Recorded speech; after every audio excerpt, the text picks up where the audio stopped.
Small business owner David Allerid is suing teachers for the cost of a chicken suit he sold to her via eBay. Sandra says the suit was supposed to be brand new, but instead it was old and dirty. Mr. Allerid, you advertised this chicken costume on eBay. Yes, ma'am. The defendant purchased it and then somehow paid for it with his PayPal or pen pal, I don't know, something, pal, that I don't quite understand. But the bottom line is she made to you, and she kept the chicken suit.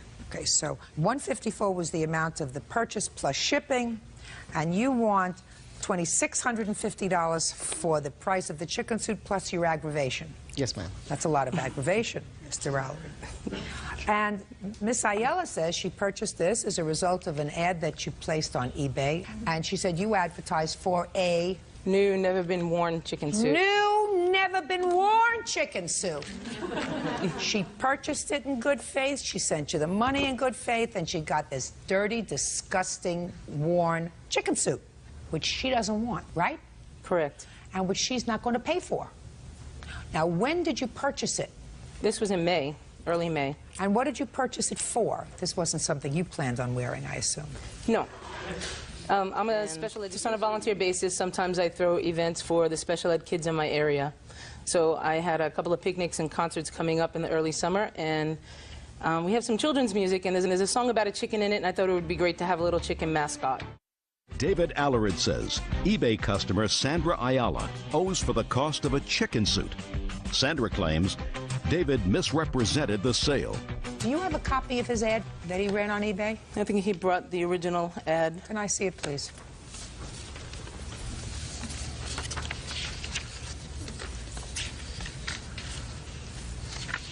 Okay, here we go. New, never worn, deluxe adult chicken mascot costume. And is this the way it came? This is the way it came. Can I see it, please, Bird? Sure. Come on, have a little bit of a sense of humor, babe. And bring the feet with the shoe prints. Name is Bird. I take it kind of personal. We've known each other a long time. Listen, this has been worn, Mr. Allerid. Yes, ma'am. So, how come you sold something that had been worn to her as brand new, never worn? Well, when it was shipped, it was brand new, never worn. It was sold 5 months ago. Okay, let me see.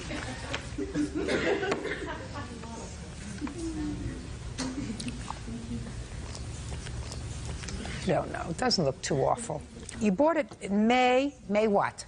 I think the date was May 8th. It was May 8th. Excuse me a minute. Who gets it? Let's keep it right here for a minute. Well, I haven't finished doing the case yet. Oh, okay.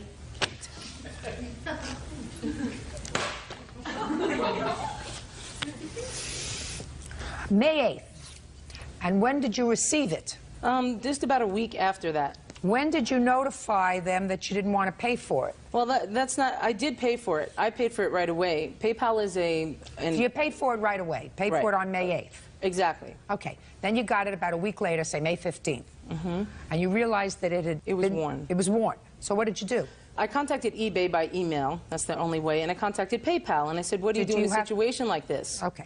Do you have any emails to support that? I do have emails. I have emails between he and I, but the No. the PayPal... I want to see... This is the record of PayPal. Let me see. Is this the first time you had bought something on eBay? Yeah, it was my first time bidding on something on eBay, and so since I wasn't sure how to go about it, I had to call PayPal and said, what do you do when you receive a fraudulent item, when something comes worn and dirty and you didn't pay for that? And they said, oh, this man has actually refunded your money. I said, why? And they said, well, we can't be sure why, but you'll be getting the money in a day back to your account. And then he sent the email that said, PayPal accidentally sent you that money. You have to send it back to me. PayPal again, and they say, we don't do refunds at all. It's seller-initiated, and there are no accidents. Now, when did you correspond with Mr. Allerid about the suit? The day that the money came back into my account. Was that also in May? Yes. So practically immediately? Exactly. Is all that correct, Mr. Allerid? No, ma'am. Okay. When did she contact you and let you know about the condition of the suit? June the 14th, after I sent several emails. Finally, out of desperation, eBay and PayPal advised me to file a complaint with the FBI Internet Fraud Division, at which point I sent an email saying, look, I'm filing a complaint with FBI Internet Fraud Division. That was on June 14th? Yes, ma'am. How many of these chicken suits have you sold, Mr. Alarid? On eBay or altogether? Altogether. Probably about 50. 50? Yes, ma'am. How many on eBay? Probably about a dozen. Where do you get them from? Out of New York. How much do you pay for them? I pay $49.99, I believe it is. So you pay 50 bucks yes, for them? ma'am. She doesn't like her suit, so you either want the money or the suit back. Well, it goes a little bit beyond that at this point. Judge Judy continues in a moment. She wants to give it back to you. I asked for it back several times. Yes? And her emails, which I have right here, I have a copy for you. Yes, I'd like Here's to the see emails right here.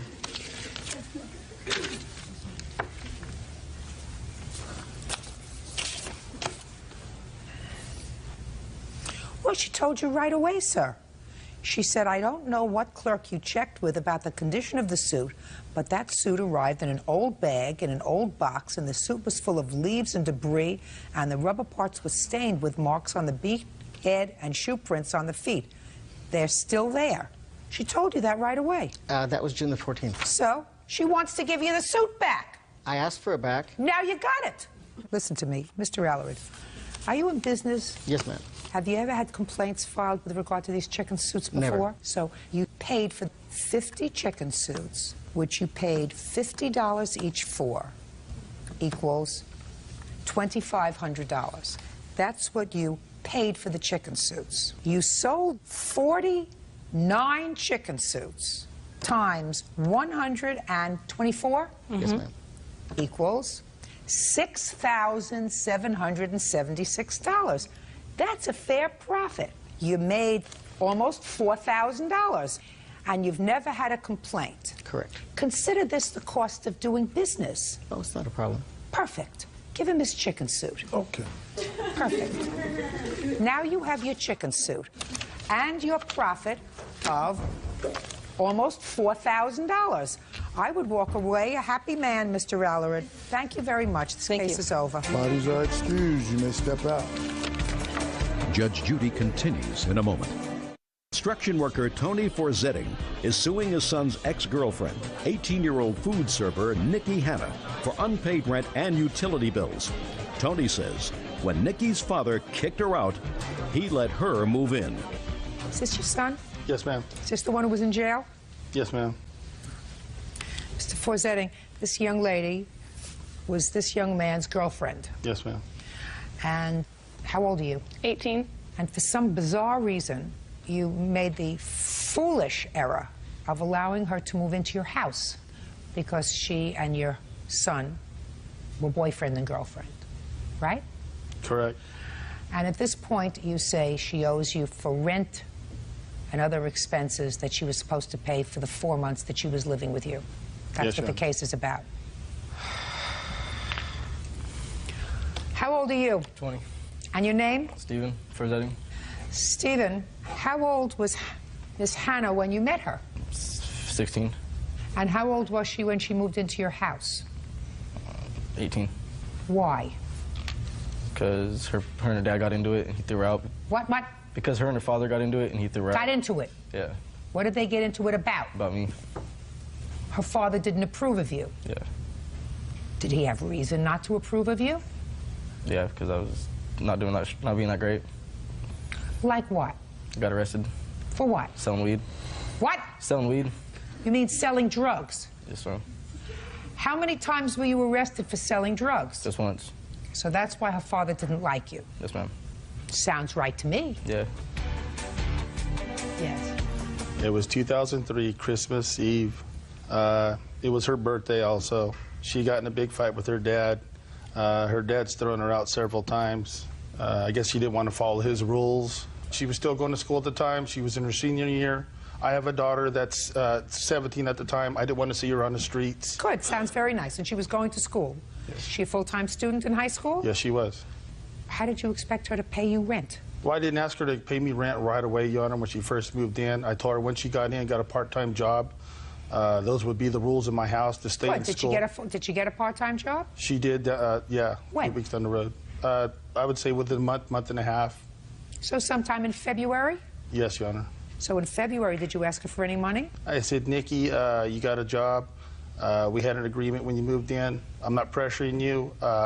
She indicated to me that she wasn't making that much. I said, that's fine. It's only a part-time job. Just give us what you can until you can get caught up or down the road. And... So, did she ever give you any money? No, Your Honor. So what are you suing her now for? Well, come April 24th, we had the conversation again about paying rent. This time we approached it with an agreement. We had words. At this time, was your son in the house? No, he was not. He was in jail? Yes, he was.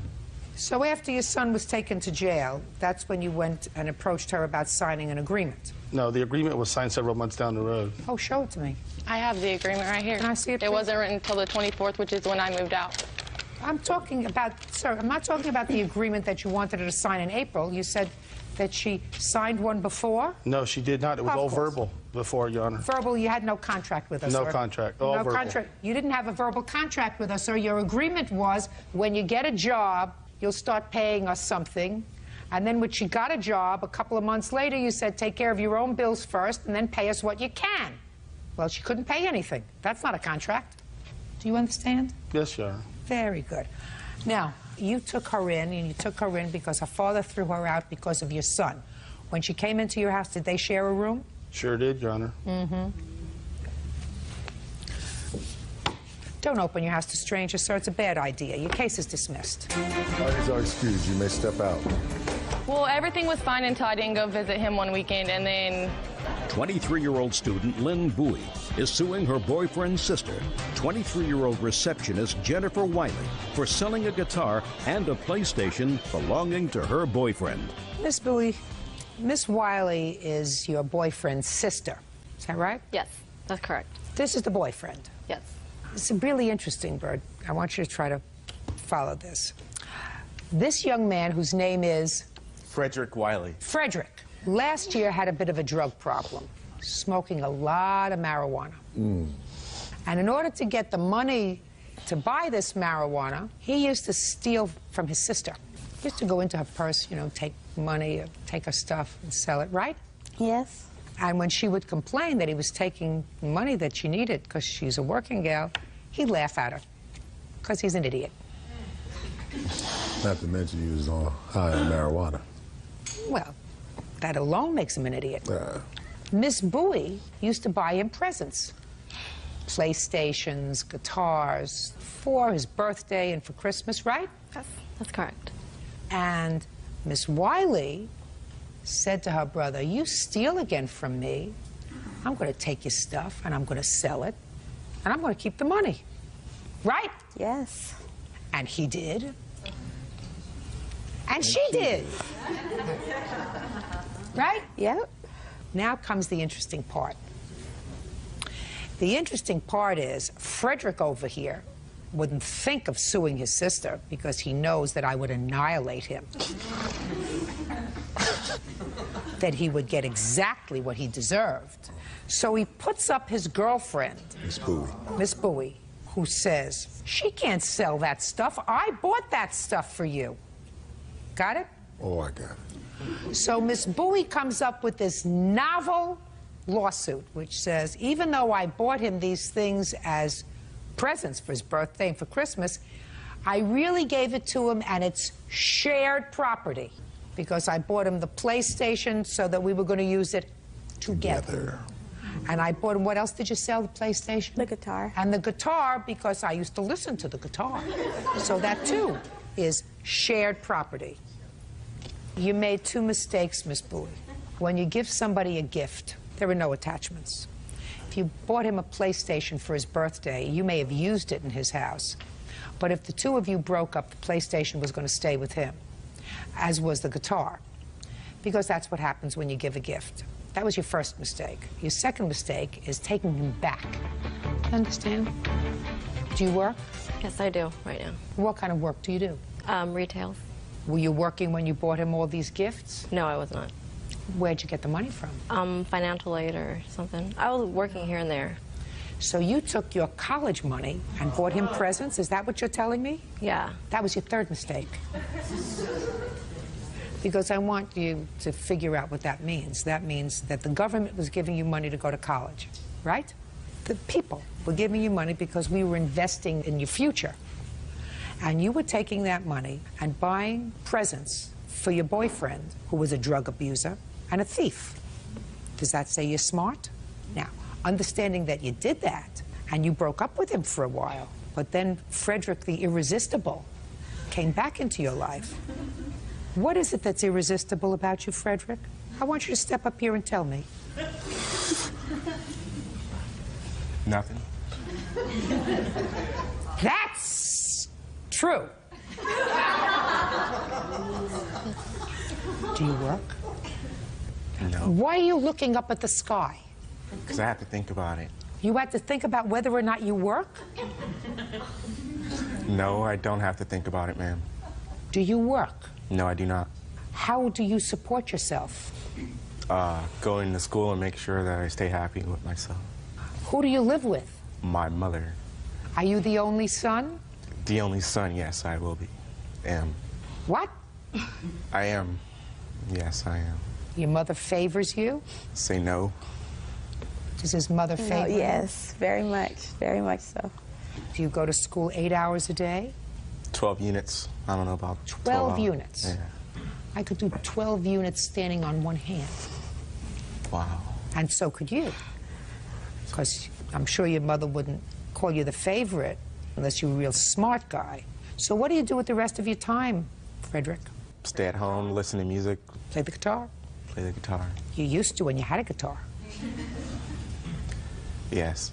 Miss Bowie used her student aid to buy these things for you. Yes, she did.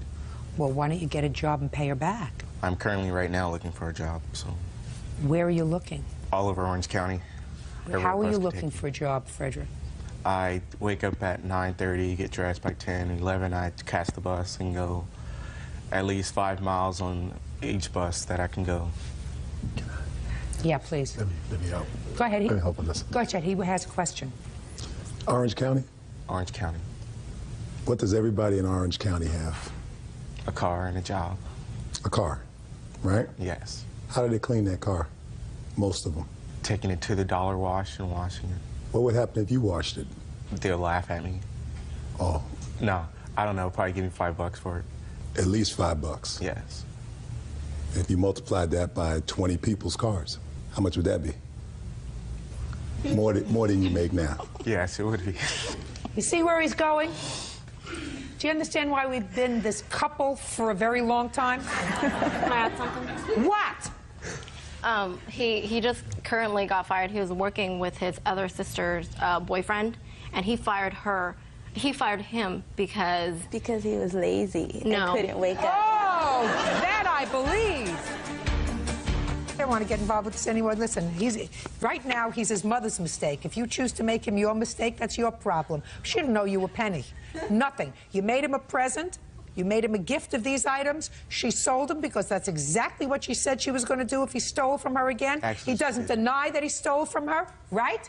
Yes. Right? Right. Good. Goodbye. Parties are excused. You may step out. I was trying over at his house all the time trying to get my stuff back. It wasn't hers to. 18-year-old receptionist Amy Halsey is suing her former friends, 18-year-old deli worker Darcy O'Neill and student Jessica Clark, for an attack that resulted in a broken nose and a concussion. Yeah, this is case number 160 on the calendar in the matter of Halsey versus O'Neill Clark. Thank you. You're welcome, Judge. Parties have been sworn in, Your Honor. You may be seated. Ladies, have seats, please. Miss Halsey, according to your complaint, the defendants assaulted you Yes. at your home. Yes. And the defendant says that this was a fight that was precipitated by you. You just got the worst of it. That's your defense. Yes. Yes. Are you chilly? Yeah. Are you very chilly? Yes. That's because you dressed inappropriately to come to court. I'm sorry. So maybe we could find you a sweater or something to put on so you're not so chilly and not so inappropriately clad for court. I'm very sorry, ma'am. Good. So you step outside and see if we can find you something to wear. You remember the name Judge Jane Boland? Oh, yes. Very well. So let's go see if we can find her a trench coat or something back there. Yes, Judge Bowen. See if we can find her something back there, Bert. I will be right Very back. good. Thank you. I get distracted when I have to watch somebody's navel, except my 3-year-old grandchild.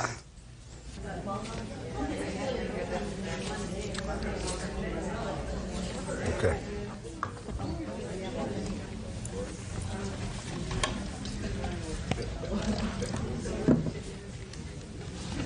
Much more appropriate. Who's Darcy? I am. Good. You're Jessica? Yes.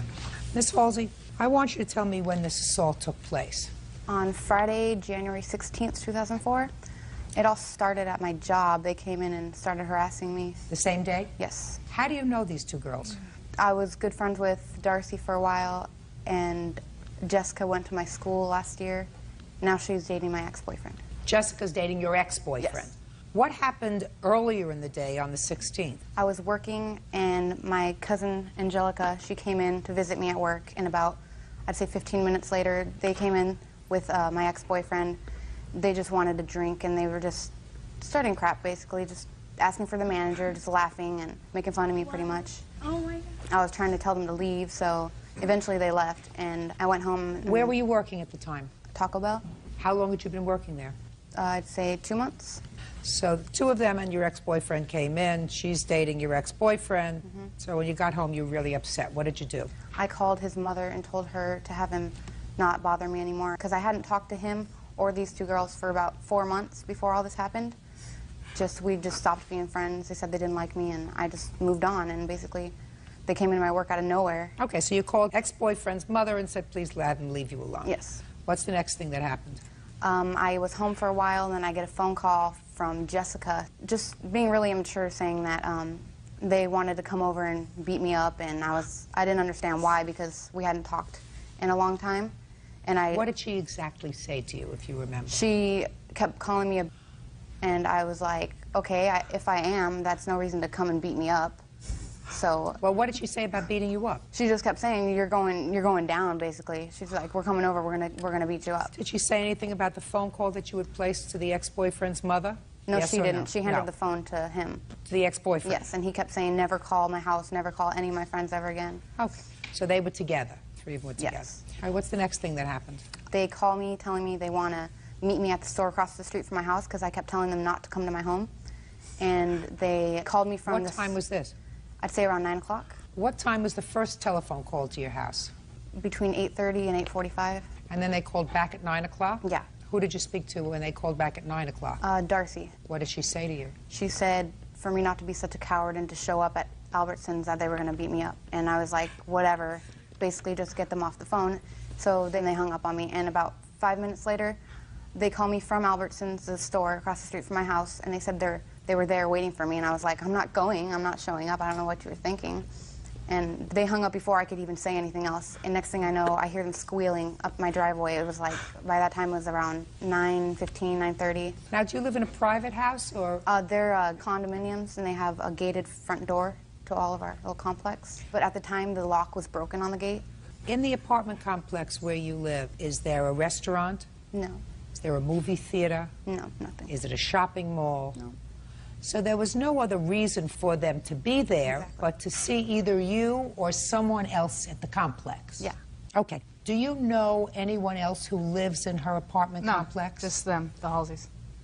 Do you know anyone else who lives in the apartment complex? No, just them. So it's a fair statement that the two of you drove there in order to see her. She called us up there. That's not what I asked you. It's a fair statement that you drove to her house to see her, right? After she called me, yes, and told me to come up there. I never invited them to my home. Just a second. I'm going to say it one more time. It's a fair statement that you drove to her house to see her. Yes. Who was driving? I am. I have my own truck. How wonderful for you. Yeah. What happened when they got there? When they got there, I had about 5 friends over at my house. So I told everyone to stay in the house, and my cousin Angelica follows me out there, and the gate was broken, and I saw Darcy and my ex-boyfriend stumbling towards the gate. Obviously, they were drunk. Don't tell me what they obviously. Okay, well, then they started stumbling towards the gate, and I I was out there to meet them at the gate to tell them. I kept telling them, go home, this is not happening at my house, leave. I said it, I screamed it so many times. And then Darcy walks in the gate and pushes me really hard, and by the time I get up and see what was going on, she starts pounding on her in the face. And I turned to Darcy to try to pull her off of Angelica, and she turns towards me and starts pounding me in the face really bad. I have pictures of, she broke my nose, I have medical bills, I had to go to the hospital for 4 hours. Please. Yes. Do you have a police report? We did make one, but we couldn't. Our original case was filed at the Vista Courthouse, and we couldn't get it to come here. Has anyone from the police department spoken to you? They called us like a couple months after all this happened. He called and said he'd get back to us later, and he never did. Didn't. Must have lots of fights there. How old are you? I'm 18. How old are you? 18. I want to explain several things to you before we go any further. It is possible that the police will file charges against you for assault. Did you sign a complaint? Oh yeah, I pressed charges. Who are you? I'm her mother. That's my mother. Could you step up here for a second? Yes. Mrs. Halsey? Yes, ma'am. Ms. Halsey, I don't want to proceed with this case. I mean, clearly I don't want to place these two women in jeopardy by having them testify if they're going to have a criminal proceeding brought against them. Do you intend to pursue this matter criminally? I wanted to. If that's the case, then I'm not going to proceed with this case. If you're prepared to let this matter be resolved civilly, I'm prepared to do that. Do you understand? I understand, yes. Well, you have to tell me what you want to do. You want to confer with your daughter? Actually, we really need the medical bills covered. We would really like this just to be settled and done and over with. So is what you're telling me that you do not intend to pursue the assault charge based upon the events of the 16th of January? If it means that we can't go through with this, then we won't. All right. Now, you have to understand that the police are not necessarily bound by their statement that they don't wish to press charges. And the police could still arrest you. You understand that? Okay. And that any testimony that you give here today could be used at a trial against you. Do you understand that? Yes. Now, do you want to proceed with this today? Yeah, we'll go on. Judge Judy continues in a moment. Are you not following what I'm saying? You're 18 years old. Did you graduate from high school? Not yet. I'm still in school, actually. Well, I would suggest that you stay in school for a little longer. Real cases, real people.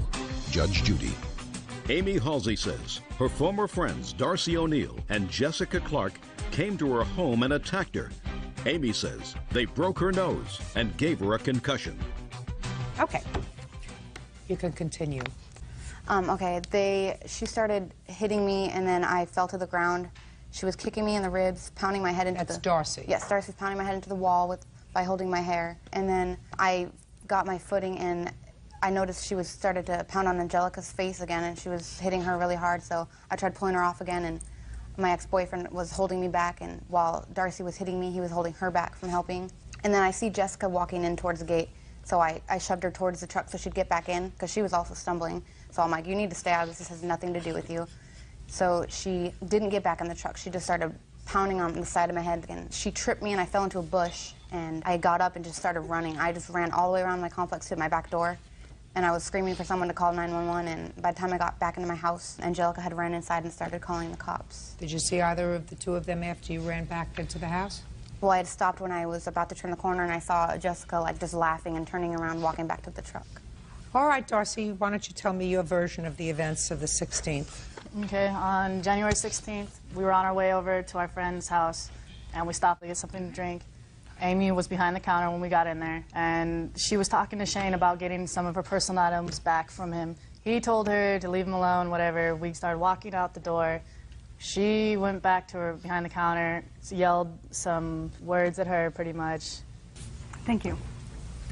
Thank you. And then we left there. A little while later, we got phone calls from her and her friends harassing us. That's not true. I never called. I don't want you to speak.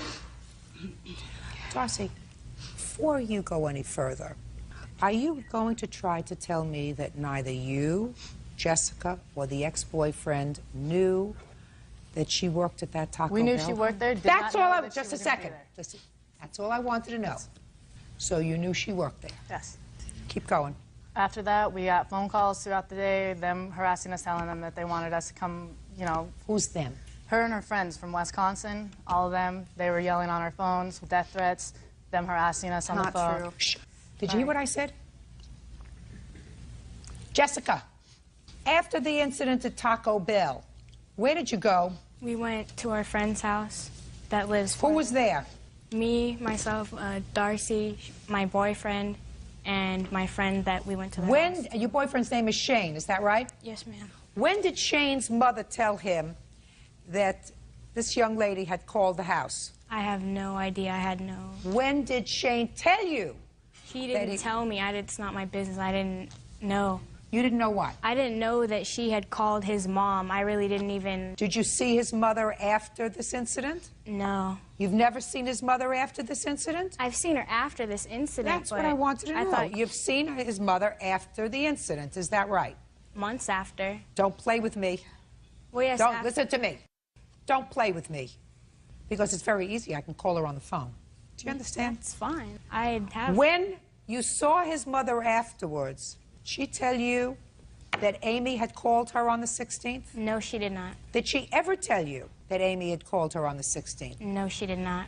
Did your boyfriend, Shane, ever tell you that Amy had called her on the 16th? No, he did not. And you spoke to his mother, is that right? Oh, okay. Give me his mother's name and phone number. Linda is her name. I don't know her last name or her phone number. I don't call her. It's What's my her phone- boyfriend. what's I don't her have phone any. number? It's in my cell phone. Oh, I don't have my purse. Her last name is... You have her cell phone number? Yes, but it's in my purse. Go get it. Excuse me. Now, you would say that that would be a very important piece of information, wouldn't you? If she had called... I'm speaking. I'm sorry. If she had called your boyfriend's mother that day and said, listen, please have them leave me alone, that would have been important, right? Excuse me? Can I... I asked you a question. Would that be important to me in demonstrating that all she wanted you to do was leave her alone? If I had been calling her. Listen to me.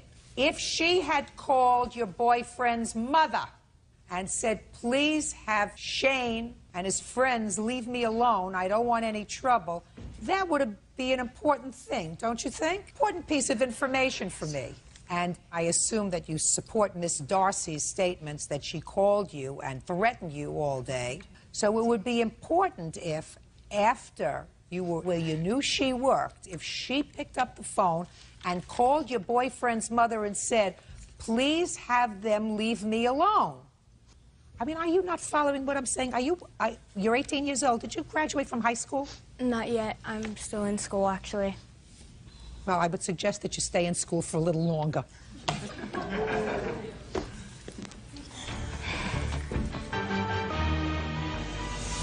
Real cases, real people. Judge Judy. Amy Halsey claims former friends Darcy O'Neill and Jessica Clark owe for an assault. Amy claims the young women came to her home and attacked her.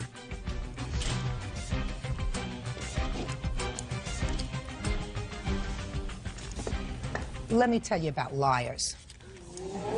Shh. I hate liars.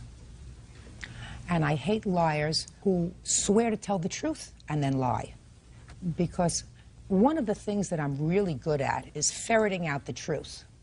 So, Miss Jessica and Miss Darcy, let me tell you what Miss told me, because she was totally unaware of why I was calling her. She told me she absolutely spoke with Amy and her mother on the 16th of January, that Amy called her hysterical because she said that her son and the two of you had gone into Taco Bell and reduced her to tears. And that she was asking, she and her mother were asking Shane's mother to please prevail upon her son and you to leave her alone.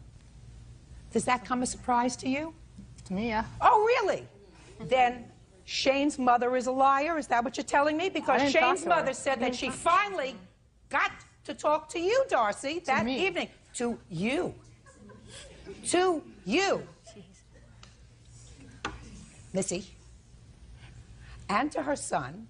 And that to best of her recollection, she managed to reach her son on your cell phone. Miss Jessica? She talked to him. I'm speaking. I suckered you into this long before I spoke to his mother. You are two big, lying bullies. And you went over to her house and you beat her up And I don't believe a word that you say in your answer here, which is, she threatened us.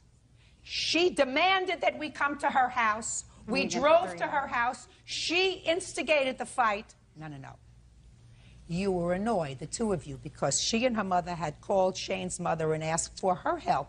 His mother said, what I wanted to do was to get Shane's side of the story. Well, unfortunately, she got Shane's side of the story, which she believes. Excuse me? I'm speaking.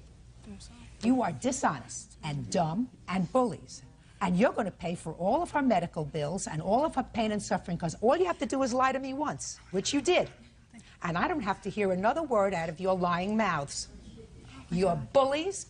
I don't know what's going to become of you. All I can suggest is that you stay in school, because you don't know how to dress when you come to court. So suggests to me that you have no sense of decorum. You are a liar, which suggests to me that you have to go back to moral school. You're hanging around with her, who's just a big bully and throws her weight around, clearly, in attacking her. You don't even... What? Don't go there. Your nose was broken? Yes. Concussion, bruised ribs. What I don't understand is, quite frankly, how the police could not pursue this matter. That's what I don't understand. And at least give both of these girls a record for assault. They may not go to jail.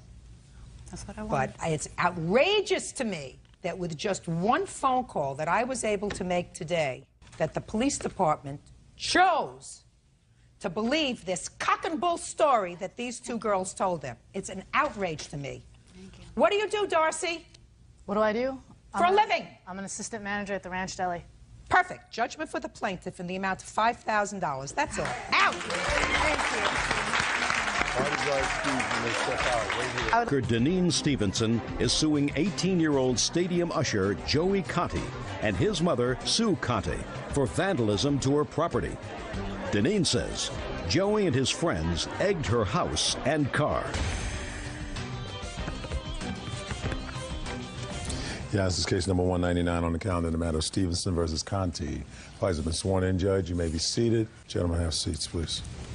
Miss Stevenson, this is your son. Your son's name is Joseph? Yes. Miss Conti, this is your son, and his name is Joey. Yes, Your Honor. And your son, Joey, along with several friends, these two people among them? They were there with us. Yeah. They egged Mrs. Stevenson's house and car. Ms. Stevenson says that in addition to doing damage to her home and her car, when you were advised about it, you said that you would take care of whatever damage was caused by your son and his friends, and then didn't do it. So she's suing you for the cost of cleaning up the house and car. Is that right? 3 cars. 3 cars. And a garage. And I assume you have photographs of the damage? Yes, I do, and I also have a videotape, too, that shows everything. Of what? Of the defendant and his friends egging the house. Can I see the tape Sure you before can. we even start? You know, picture's worth 1,000 words. Let's take a look. Mr. Conti, young Mr. Conti over here, he doesn't deny that he was there. No. And even threw an egg or two. Is that right, Mr. Conti? Yes, Your Honor, I threw one, but it hit my own car, actually. Well, that was... It was so long ago, I just know it didn't hit anything. Joey, say nothing else. Yes, Your Honor. Okay. It's on 3 times. That's the first car. This is the second one. It does a repeat, and then it has highlights.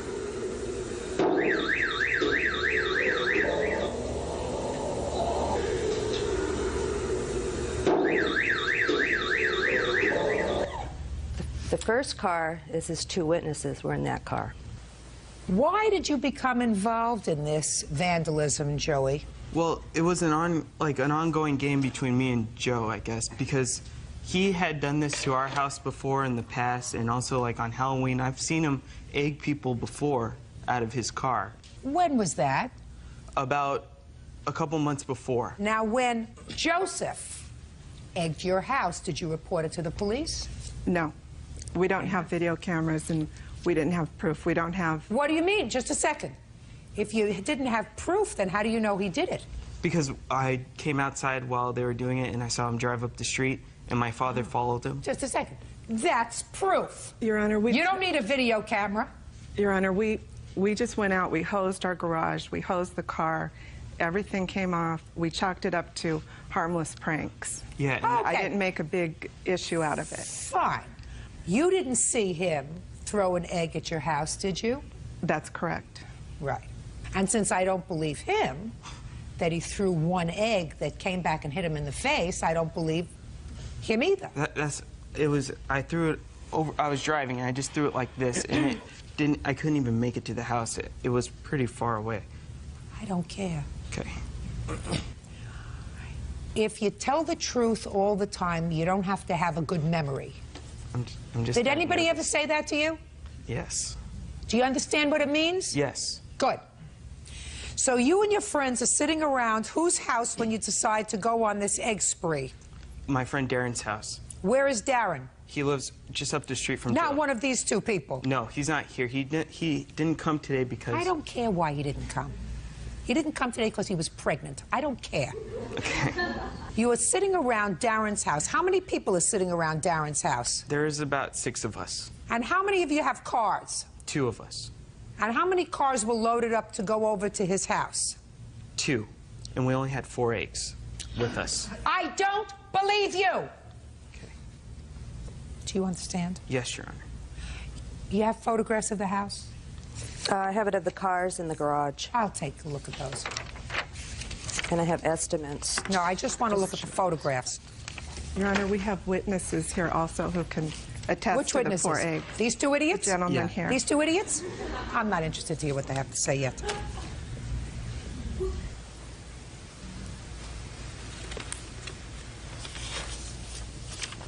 Would you ask her to show me where on this car she's pointing to as a damage? I mean, I'm looking at 2 spots on your garage. You see the egg on the garage, Here yes. and here. Now, the black car with the spots on it, that's the rear end of the Yukon. The other cars were repaired. I'm just showing you the cars repaired. I don't see $2,000 worth of damage, madam. I'm just telling you. Oh, well, I have... I'm telling you, I Okay. don't see $2,000 worth of damage. Shh, listen to me carefully. Okay. I don't see $2,000 worth of damage. I'm not excusing him. I'm not finished with him yet, as a matter of fact. But I'm not seeing $2,000 worth of damage. Now, let's get back to you. Put your papers down. Sorry. What you are complaining about, and I assume your mother is complaining about, is why you are being singled out to pay for this damage rather than going after all of the other boys. Exactly. Is that right? Yes, Your Honor. Well, I'm going to explain that to you. Okay. When you commit a crime, you're not entitled to be treated like everybody else who commits the same crime. Let me give you an example. I'm going to go back into my history. And Officer Petrie Hawkins Bird here is going to affirm what I've said because I know he's a truthful person. When I was a judge in the family court and I would get teenagers who committed crimes, much more serious ones than this, although this is annoying, and very often there would be a group of boys who would commit a robbery. And because of the way the law is written, sometimes the cases were assigned to a different judge. One judge would try one of the boys, another judge would try the second boy, another judge would try the first boy. And every time one of the boys got me, they would say, "That's not fair. I want somebody else. I want his judge." Understand. And I would say, "You got the luck of the draw. You got me. It doesn't have to be equal. Everybody is equal in the eyes of the law. But that doesn't mean that you have to be treated equally." Judge Judy continues in a moment. She is very, very Sue happy. Maybe she came after you because you did something wrong. Yeah, and we did do something. Sorry. And later today, Her father didn't approve of you. Yeah. Like what? Got arrested. For what? Selling weed. Selling weed? Yeah. You mean selling drugs? This one. real cases, real people. Judge Judy. Deneen Stevenson says 18-year-old Joey Cotti egged her house and car. Joey says he wasn't the only one. She picked you. Okay. And she picked you maybe because she doesn't like the color of your eyes. Quiet. I'm making a point here. She picked you. She says, I don't want to have to go out and hunt down his mother and his mother and his mother and go to court 4 different times. I want you to pay for all the damage that was caused to my house. I think one of the reasons she picked me, Your Honor, is because she is very, very Sue happy. And we have evidence of her and her past, even from her own family members that have moved away just to get away from her. And she's been involved with some of the other kids before, so I think she came after me because I don't really know her. Maybe she came after you because you did something wrong. Yeah, and we did do something. Sorry, we did do something wrong, and What difference does it? We admit it. What do you want? Your Honor, he admitted it from the very start when the police called him. Then why did you go and get this whole list of other people she sued? Because the damage does not warrant I don't care about that, sir. I don't care if she sued everybody from A to M in the phone book. Do you understand? That's her prerogative. And she wouldn't have sued you if you didn't do something wrong. Yes, Your Honor.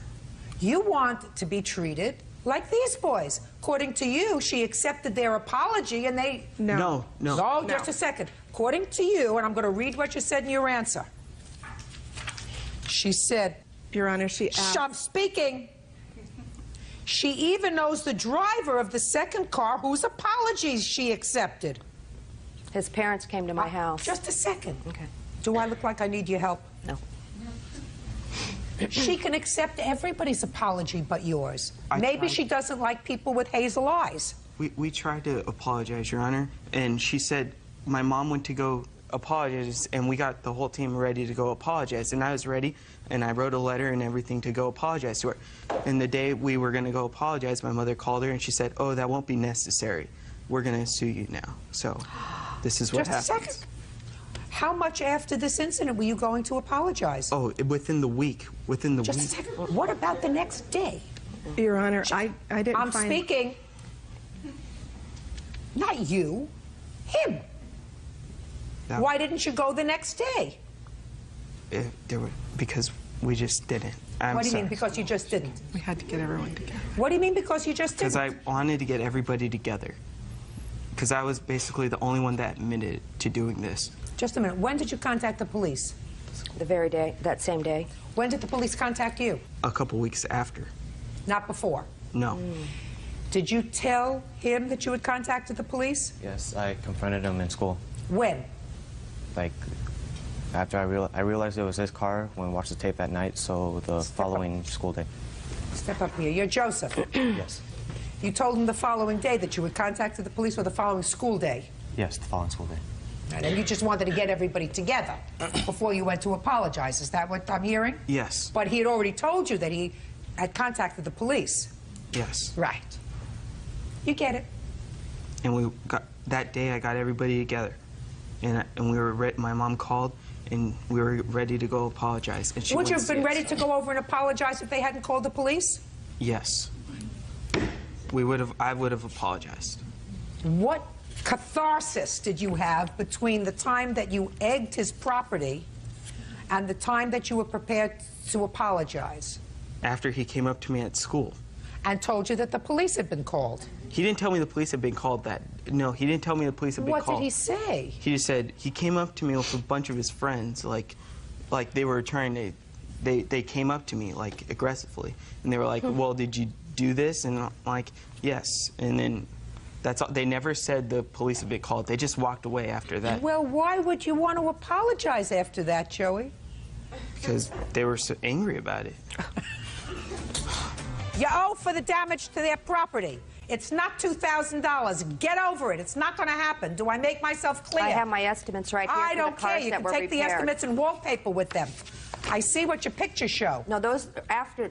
Then that is your problem.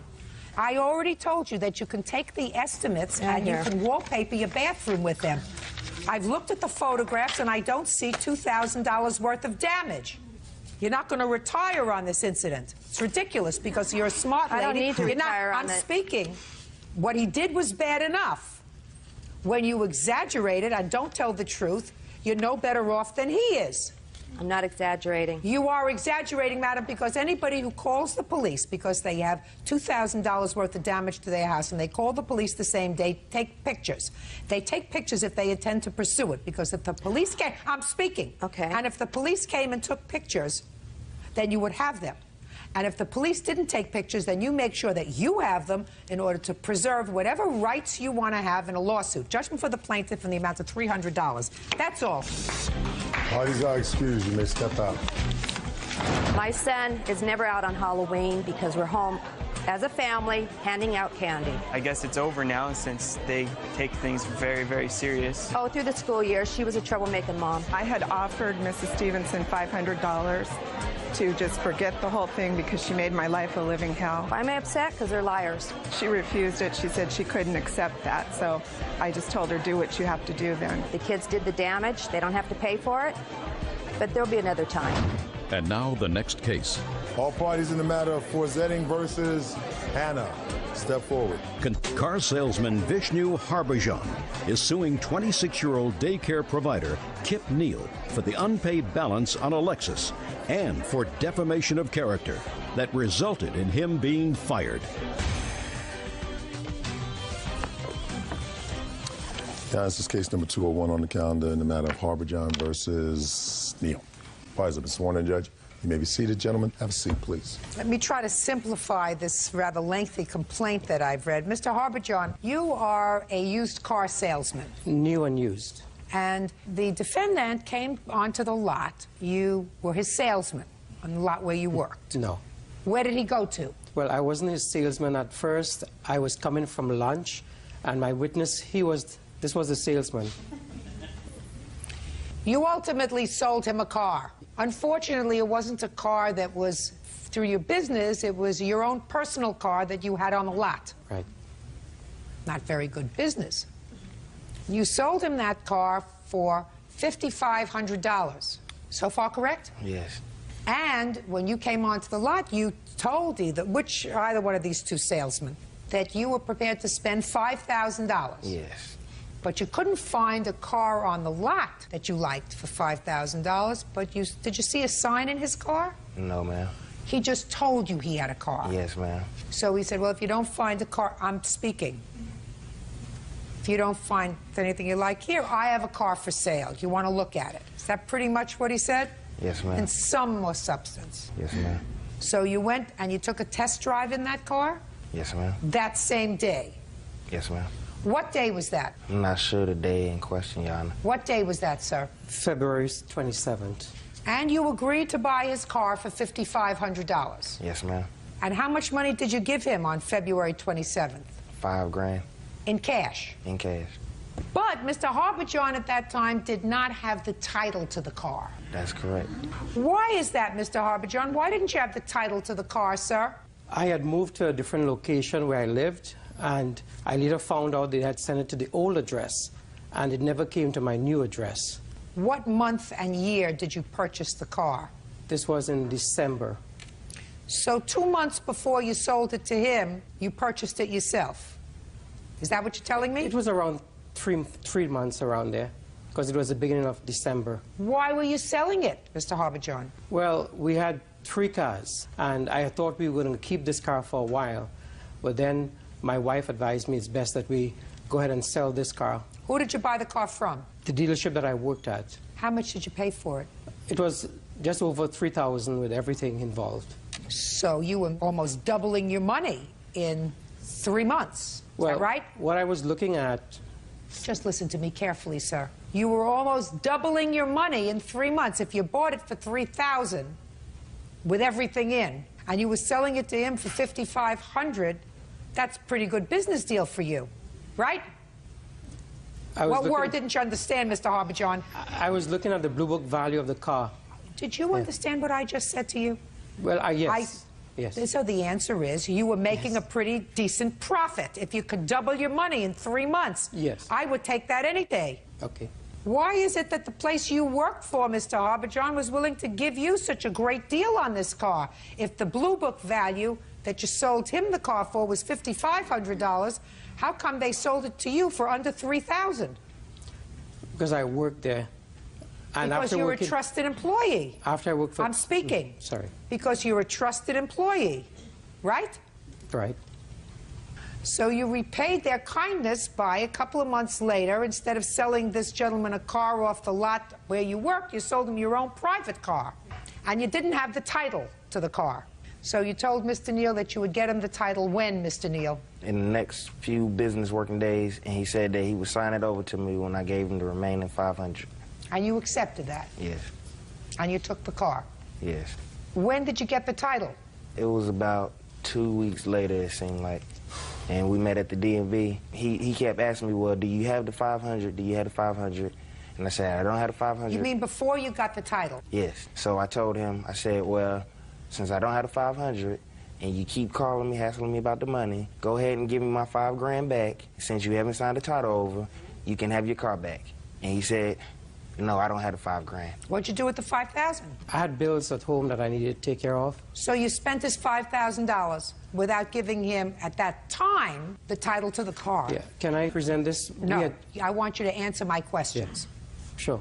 So when he said to you, listen, I don't have the 500 now, and I don't have the title, why don't I just give you the car back and give me my $5,000 back? You couldn't do that because you had used the $5,000 to pay bills. Is that right? Is that what you're telling me? That's part of it.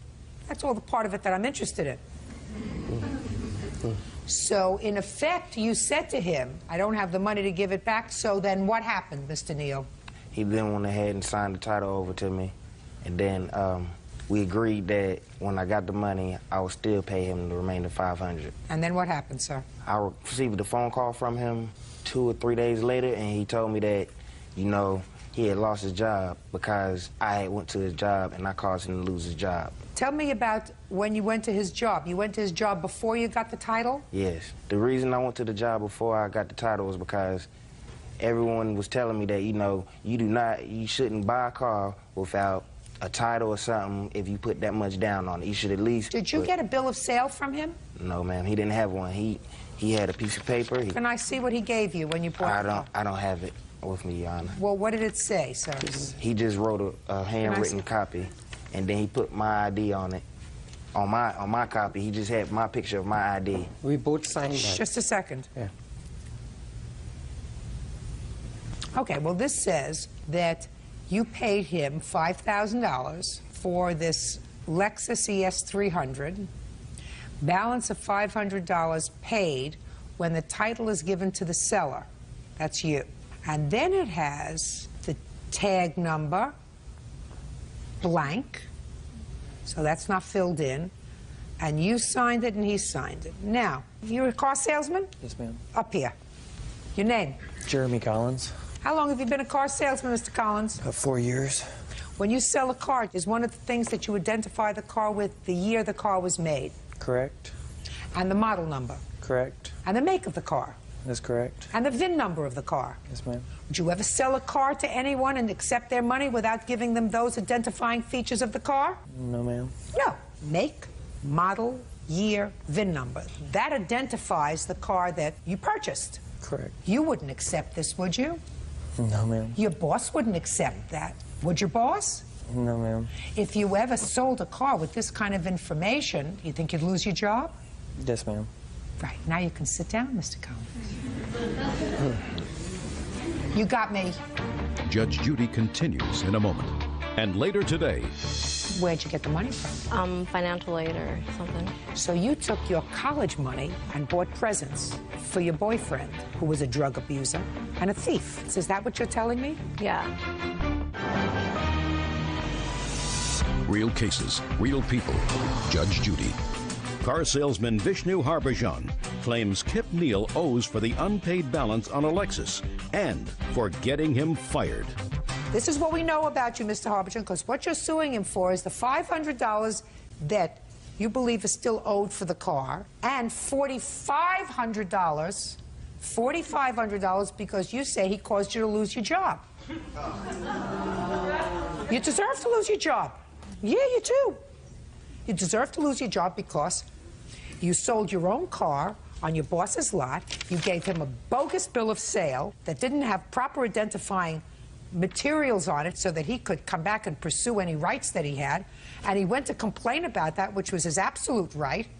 And if your boss fired you because you sold the car off the lot that was your car, well, that's your problem. Shouldn't have done it. Now I'll hear you.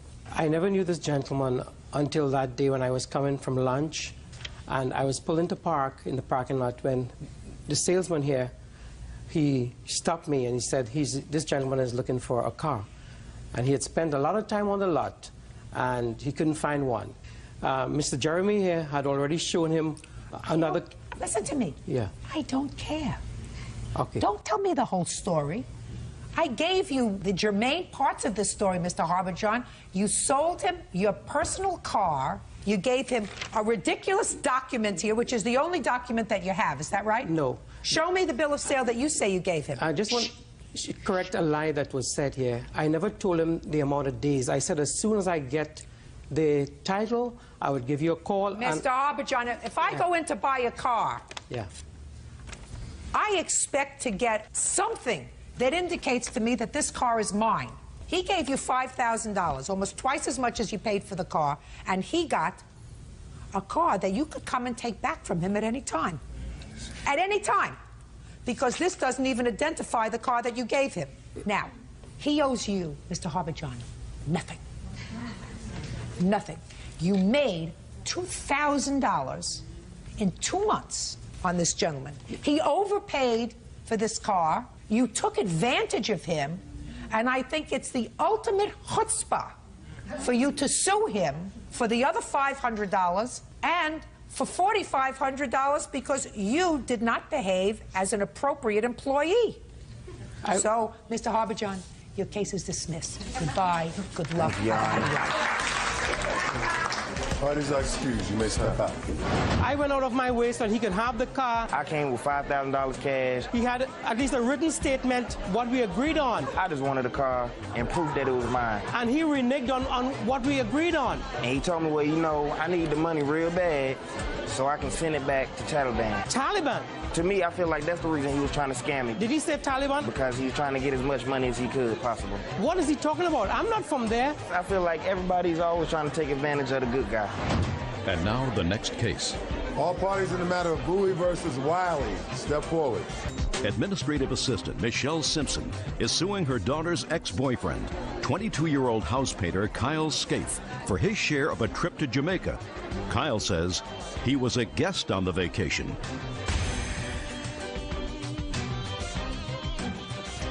This is case number 261 on the calendar in the matter of Simpson versus Scaife. Parties have been sworn in. You may be seated. Folks, have a seat. Ms. Simpson, you were taking a family vacation to Jamaica. That's correct. And at the time of this vacation, this lovely young man was your daughter's boyfriend. That's correct. It is your claim that you agreed to advance him the money to go on this vacation with the agreement that he would, when the vacation was over, pay you back. That's correct. You did take him on the vacation, paid for him. Mm-hmm. He and your daughter have now parted company, and he has never paid you back. That's correct. And Mr. Scaife says that he had a wonderful time on vacation. Right. But he was your guest, right? Right. Who was this? This is my roommate at the time. We were invited. Her daughter lived with us. He was a witness. Did you go on the vacation too? No, ma'am. Just he went? Yes, ma'am. You didn't want to go to Jamaica? I wanted to, but she wouldn't pay for me. Oh, step up. Tell me your name. Justin Runyon, How old are you, Justin? 23. And you were living with Kyle and... Natalie. Natalie. She lived with us, actually. So tell me, Justin, when was this trip? I think it was like May of last year. And Natalie told you about the trip? Yes, ma'am. She came over to our house and was all excited and said that... Look at me. No, look at me. She told Kyle that he could go with them for free. She did? Yes, ma'am. She said, oh, you can come with us and you can come for free. Yes, ma'am. And didn't you say, can I go for free too? I joked around about it, but... Well, tell me how you joked around about it. Well, Natalie... Come on, tell me what you said. You remember exactly that she said, please, I want you to come to Jamaica. You can go for free. So if you remember that so clearly, I want you to tell me what it is that she said to you and what you said to her. Think carefully. Natalie told Kyle that he could go for free, and Kyle's like, well, are you sure about that? And She's like, even if we break up, you don't ever have to pay my mom back. Oh.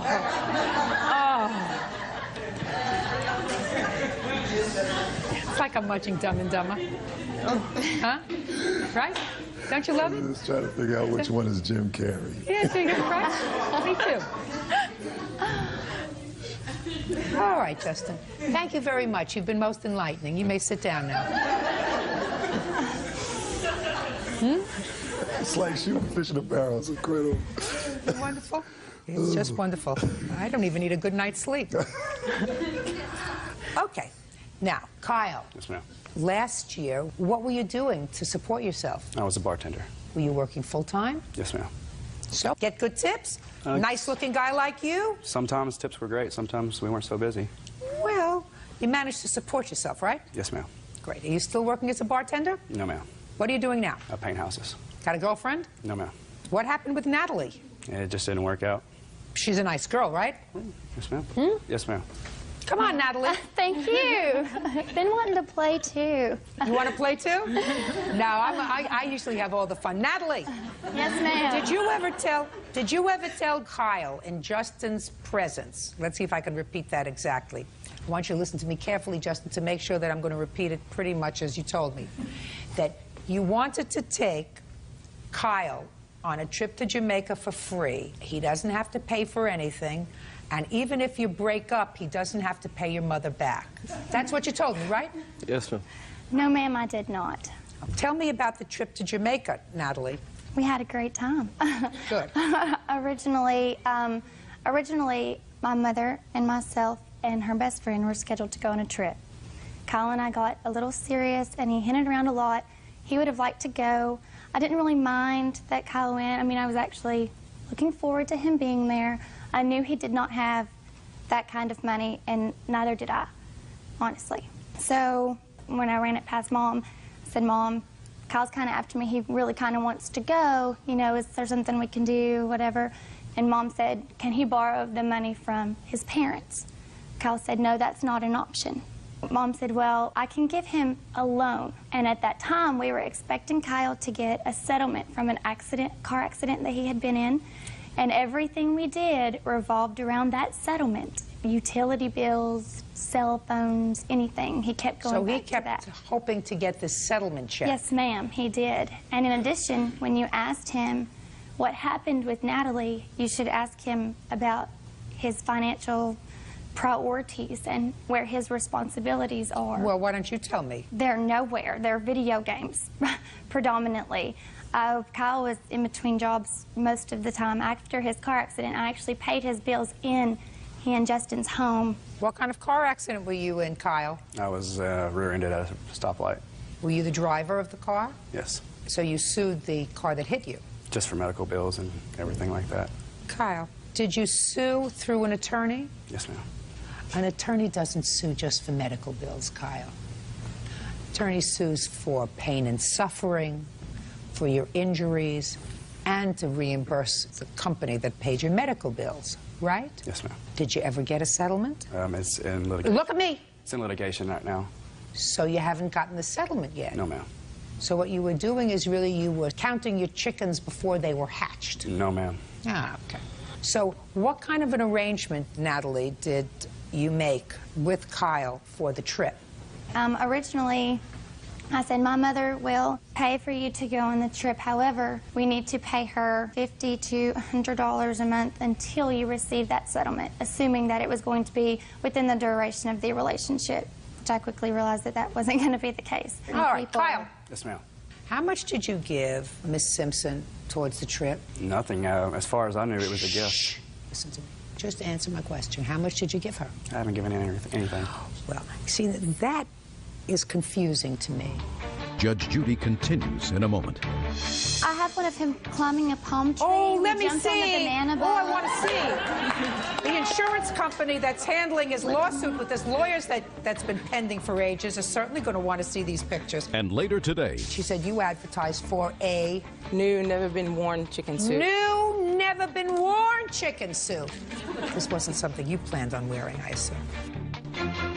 Michelle Simpson and her daughter, Natalie Ballard, say Natalie's ex-boyfriend, Kyle Scaife, owes for his share of a trip to Jamaica. Now, what do you do for a living? I'm an administrative assistant. You have a household?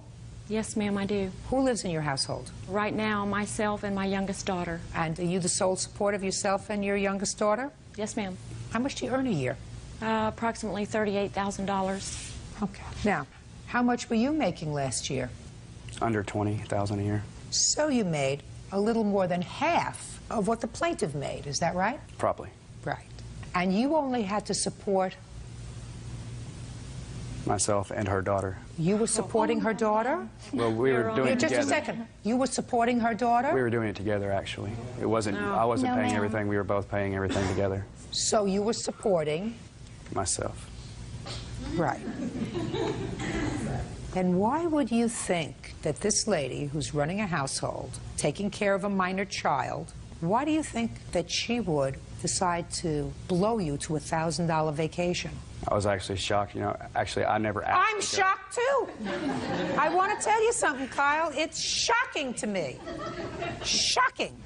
Because her daughter would have gone without you. I'm sure she would. In a flash. Yes, ma'am.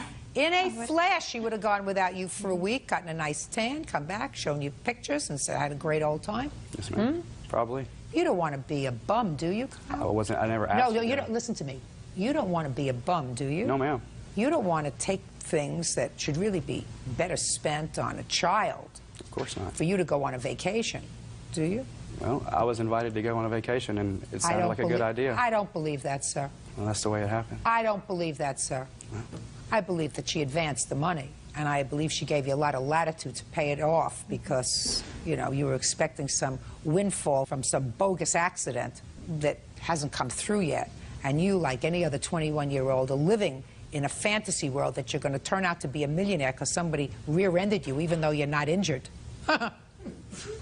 He's going to be sorry he came here. When you went on this trip to Jamaica, did you participate in water sports? No, ma'am. Did he participate Yes, in water ma'am. sports? Sure he did. Sure he did. Did you go swimming? Yes, ma'am. What other water sports did he I have one of participate him in? climbing a palm tree. Oh, let We me jumped on the see. banana Oh, boat. I want to see. The insurance company that's handling his lawsuit with his lawyers that's been pending for ages is certainly going to want to see these pictures, but I want to take a look at them first. Does this look like a healthy man to you? Yeah, pretty healthy. Oh, look at him climbing up the tree. Yes. Look at him climbing up that tree. Picking up his girlfriend. Oh. Lovely, lovely, lovely. Oh. Well, not only will you probably not get this money from your car accident and the substantial injuries that you alleged in your complaint, but you owe her $916. Judgment for the plaintiff. Step out. Parties are excused. Let me step out.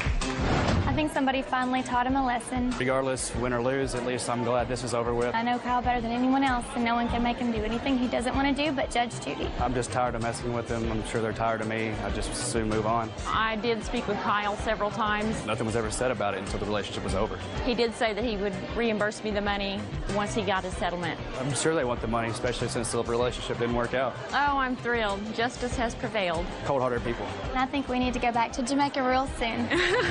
And now the next case.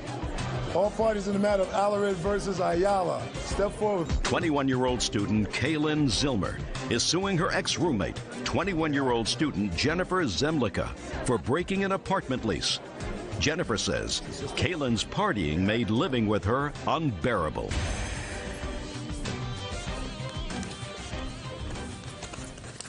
Yeah, this is case number 269 on the calendar in the matter of Zilmer versus Zemlicka. Parties have been sworn in, Judge. You may be seated. Folks, have a seat, huh? Miss Zilmer, how long did you room with the defendant while you were in college? We have lived together for 2 years. And then, according to your complaint, you recently signed another year's lease. Right. And the defendant moved out prior to that second lease starting, leaving you to pay 14 months' rent. Right. On your own. Yep. The year on the new lease plus 2 months on the old lease.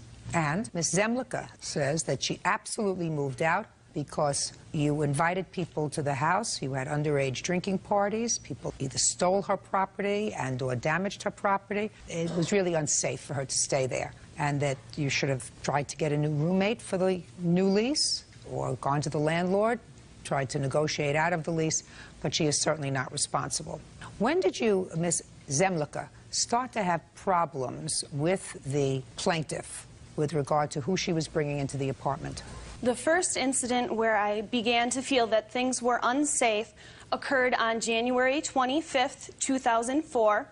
During that weekend, I was not present at the apartment. I had gone to my hometown, to my parents' house, and during that weekend, Kaylin Zilmer had several people over, and there was an underage drinking party that occurred. How did you know that? I know that because I was told by both the plaintiff and by a mutual acquaintance of mine. Well, you can't tell me anything about the mutual acquaintance. Did you have a discussion with Ms. Zilmer? Yes, I did. About it? Tell me about the discussion. I came back from my weekend away, and she told me that she had had 2 friends over and that they had been drinking, and that they had been drinking quite profusely. And one of the she didn't say that. She didn't say they'd been drinking. Listen to me. Okay, she said that they had been drinking. Okay, Ms. Zemlica, don't embellish. If you embellish, I think you're lying, and if you're lying, I'm not interested in hearing you. Do you understand? Okay. Yes. All right, that was January 25th. Let's move on. Your Honor, there was another event that occurred on January 25th that concerned me. Jason was there, and he drank so much that he vomited blood in the bathroom. The paramedics were called. 911 was called. Although all 3 of them were underage, no tickets were issued. Not true, Your Honor. January 25th, what happened? I gave no alcohol to this person who came over. Well, who was the person? He brought his own alcohol. Who was the person? It's a mutual friend of ours. And he was drinking so much he got really sick. You're right, and we did call 911. Okay, fine. What's happened next? After January 25th, although the incident worried me, I figured it was a one-time event. Let's get on. Okay, sorry. I have other things to do today. During the week of April 26, 2004 to May 2nd, 2004, Kaylin had a friend staying at the apartment for the duration of the week. And during this entire week, my room door was closed. I would come home at the end of the day. Things would be rearranged. I was accused of things I didn't do. I would get up in the morning, leave to go to my student teaching assignment, and I would come back at the end of the day, and Kaylin's guest would say to me, well, what the hell were you doing? Why were you slamming doors this morning? I wasn't slamming doors. Okay, next. Move on. Next. She had an underage drinking party on May 1st, 2004. During this underage drinking party, chairs belonging to me were broken. A fight occurred that I was told about by both Kaylin and Mindy. Okay, so you weren't happy. When did you move out? On or around June 14th, 2004. When had you signed a new lease? In the middle of March. So March you signed the new lease, and when was the term of that lease? The term of that lease was set to begin on August 15th, 2004. And you moved out in June? Correct. Why didn't you get a new roommate? Ms. Zemlica had left a note for me the last day she moved out saying she'd be back in August. Can I see it, please?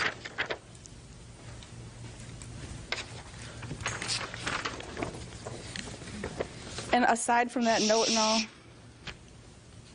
Home for the summer, back on Sunday for the rest of my stuff, back for good in August. When did you write this note? When I left in June. Well, if you left in June, were you intending to come back? At that point, I was, because I had not yet talked to my lawyer. You see, Miss Zemlica, if you were moving out for cause and you wrote her a note and say, I no longer consider it safe here, please try to get a new roommate in June or in May, because a lot of these things happened in May, I would say to the plaintiff, listen, you have an obligation to mitigate your damages. In June, the possibility exists for her to still get another roommate. But if she's holding off because you've assured her that you're coming back in August, that's unreasonable. You were fooling her, right? You're her father? Yes, I am, Judge. Sure. You were fooling her. You were saying, I don't know what... You can move over. I don't know exactly what I'm going to do, but I want an opportunity to speak to my lawyer, and then I'll figure out what I'm going to do. Now, when did you finally tell her that you were not going to move back? I sent notice. When? June 23rd, 2004. I have a copy of the letter right here. Let me have it.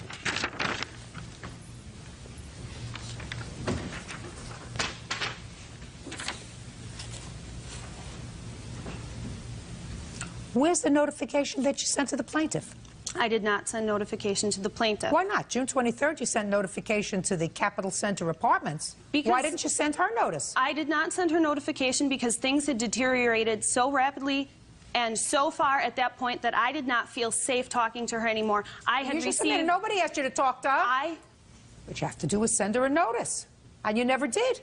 I did not. However, my parents were in contact with her parents and did inform her mother that I would not be moving back in. How do I know that? That's hearsay. No, Judge, I talked to her mother. I'm Jennifer's father, and I did talk to her mother and said it's no longer capable of being resolved. Kaylin doesn't want to talk to Jennifer. Jennifer does not feel safe there, so there's nothing that can be done except to move out. Your Honor, my hearsay was that he had talked to my 18-year-old brother, and that my mom actually talked to... Just a second. They did the wrong thing. You may have done the wrong thing by having these people over that she didn't want over her home when she's not there. You understand that. But you have absolutely no right to first send her a letter indicating that you were coming back in August, despite the fact that there had been problems, so you were tricking her. Then you went to see a lawyer. Your lawyer gave you whatever advice the lawyer gave you. As a result of that, you did have the good sense to send a notice to the apartment complex. Did you get an answer from the apartment complex? Yes, I did, Your Honor. Let me see the answer. They did not contact me in writing. They contacted me through a voicemail. No. That's hearsay.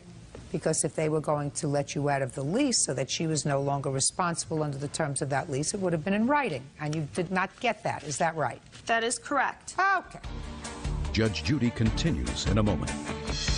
I believed I needed to move out to protect my own personal safety. And you have an absolute right not to live someplace where you're uncomfortable. You don't have the right to trick her, which you did. And later today... There's no way to tell whether it was my Tommy guns, cherry bombs, black widows, 4th of Julys, etc., that actually caused the damage. That's your defense. Yes, ma'am. Real cases, real people. Judge Judy. Kaylin Zillmer says ex-roommate Jennifer Zemlicka owes for breaking their apartment lease. Jennifer says it wasn't a safe place to live. Your Honor, I was also sent a letter by Kaylin Zillmer claiming that she was responsible for the lease and for the rent because she was still living there. And that's, I received in July. That would be my half of the rent. Of course she's still responsible because she's still living there. That doesn't mean you're not responsible. You wouldn't be responsible if you did the right thing. You did the wrong thing.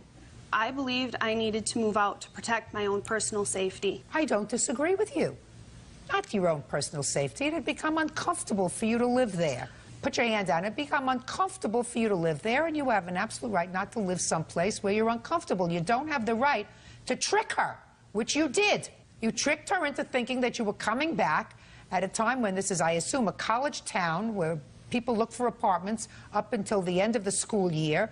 You led her to believe that you were, in fact, coming back in August. She did not seek another roommate. You notified the apartment complex of your intention not to come back, but you never notified her. You could have just as soon sent her a copy of the letter. Then you would have put her on notice. Then I would have said, now listen, you have the obligation to mitigate your damages starting in June. You may not be able to find a roommate right away. Maybe she's only liable for 6 months' rent or 3 months' rent until you find a roommate. And Your Honor, but you didn't do the right thing. You can't just walk out. Now, who's living in the apartment? I am, Your Honor. Who else? Just me. What efforts have you made since you were notified that she was not intending to come back to try to find another roommate? I have been to different websites. I have left up flyers around campus. I have a website to roommates.com, so I have made efforts to cover her half of the rent. Just a second. And what's the rent on the apartment? It's $940 a month. When were you notified that she was not going to move back to the apartment? In August. Are you telling me that you didn't know until August that she wasn't coming back? Is that what you're telling me? That's right. Okay. Where do you live? I live, Kelly Zillmer. I live down the road from Kaylin. Who do you live with? I live with 4 other girls. When did you sign your lease on that place? Well, we signed the lease in December for the upcoming year starting in August. So our lease started August 15th and runs till August 14th next year. And if you could find another roommate at your house, you could move in with your sister. Is that right? Well, there's not many people looking for roommates anymore since college started. Well, people come in January, do they not? Yeah. Sure they do. So we have September, October, November, December, January. That's 5 months, right? She's got to pay you for 5 months. You did not give her adequate notice. You gave her, as a matter of fact, no notice whatsoever of your intention to move. It was only through a third party that she found out that you did not intend to come back. You cannot do that. She's obligated to pay for the rent, and she's the one who's suffering for it because you evidently found another place to live. You're paying nothing, and she's paying for both of you. That's unreasonable. You have a right to move out of the apartment if you feel unsafe. You also have an obligation to give her notice of your intention and not to trick her, which you did. You tricked her, and you can't do that. Judgment for the plaintiff in the amount of $2,350. That's all. Parties are excused. You may step out. It was concern for my personal safety and also concern with the irresponsible acts that were going on, that they might negatively impact my teaching career and my future in the teaching profession. I am not a big drinker. I do not keep drinks in the house. I have never used drugs, so I don't really know where this all stemmed from. Some people just aren't compatible when it comes to living together. I'm just real happy it's over. And now the next case. All parties in the matter of Bump versus Hansard, step forward, please. Policeman Marcelo Bump is suing his neighbors, Jamie Hansard and his brother Nathan Hansard, for damaging his Mustang GT when they shot off fireworks on the 4th of July. Mr. Bump, the two defendants are your neighbors. Yes, ma'am. And it is your claim that last July 4th, your two neighbors were setting off firecrackers. Some of the firecrackers landed on your car. Yes, ma'am. Causing damage to your car's paint. Yes, ma'am. And you want them to pay for the damage. Yes, ma'am. The two defendants acknowledged that they were setting off firecrackers. Yes, ma'am. But that there were a lot of people setting off fireworks. And there's no way to tell whether your fireworks were the ones that actually caused the damage. Yes, ma'am.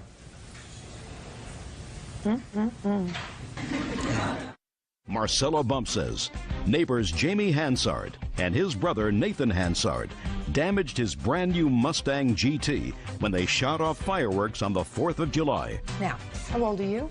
30. And you? I'm 25. Are you related to each other? We're brothers. Do you live together? Yes. Who else lives with you? My 3 children.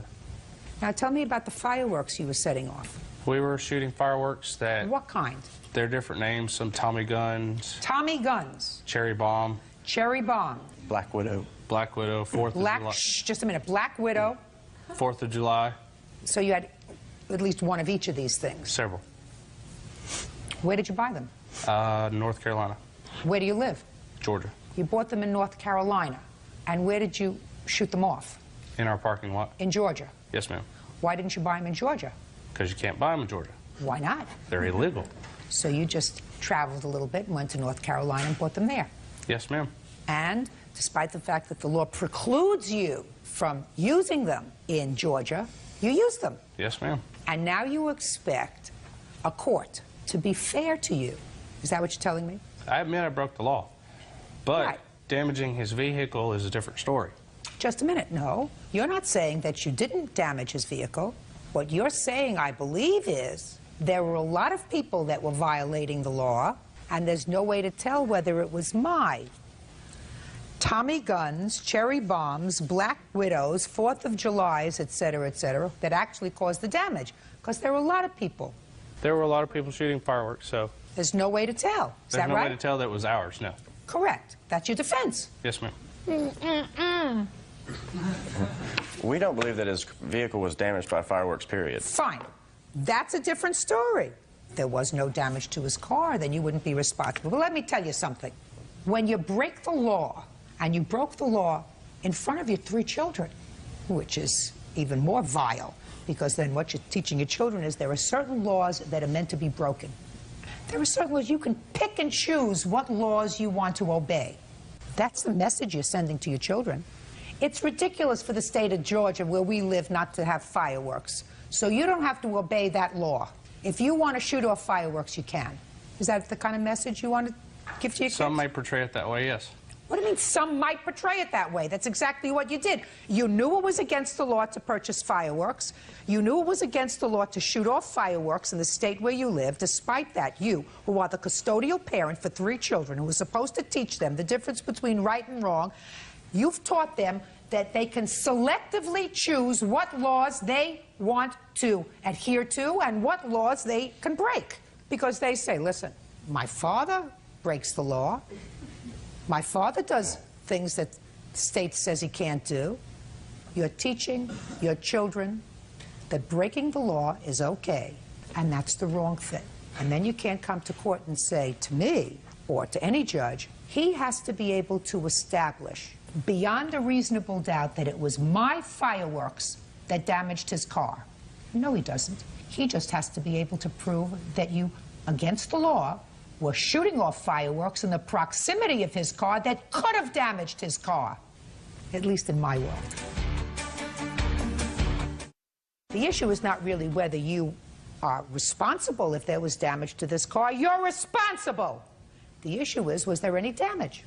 That's what you say. There was no damage. So, now, we've established one thing. Now you can show me the damage. Yes, ma'am, I have some digital pictures taken of the vehicle. You have an estimate to fix it? Yes, ma'am. Can I say something? Sure. I have pictures of the same vehicle and the same area that show no damage, and they were taken 3 days ago. Let me see. I see both.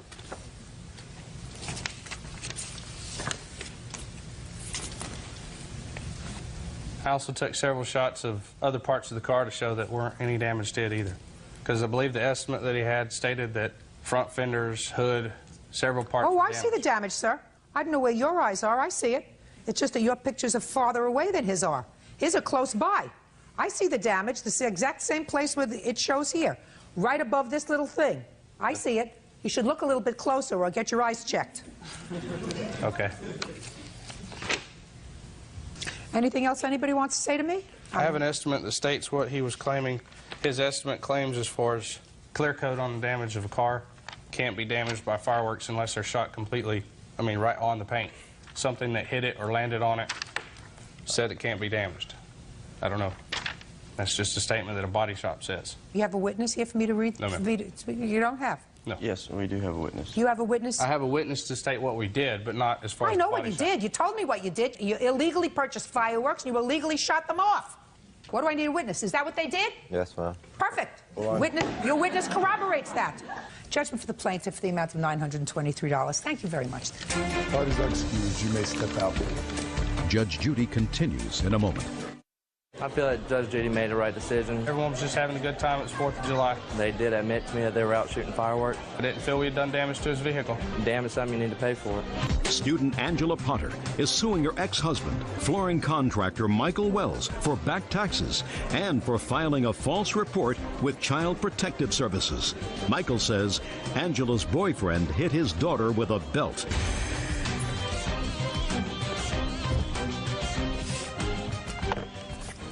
Yes, case number 246 on the calendar in the matter of Potters versus Wells. Parties have been sworn in, Judge. You may be seated. Sir, have a seat.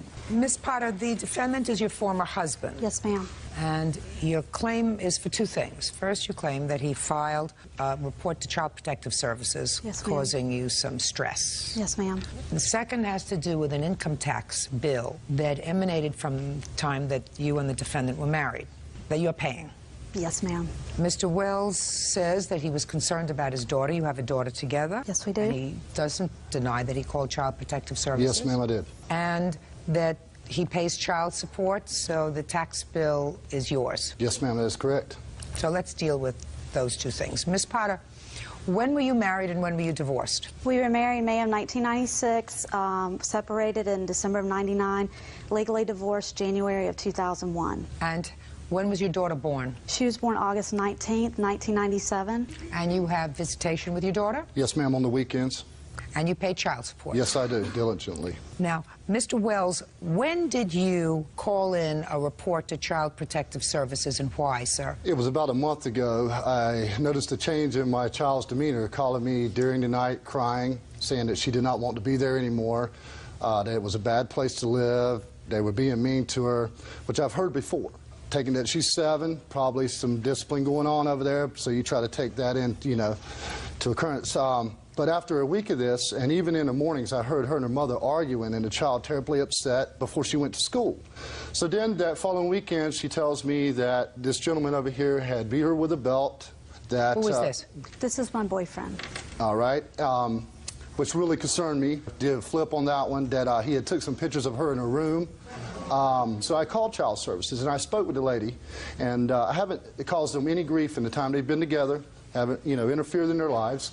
And so after explaining this to the Child Services, they felt like that I should file a complaint with them.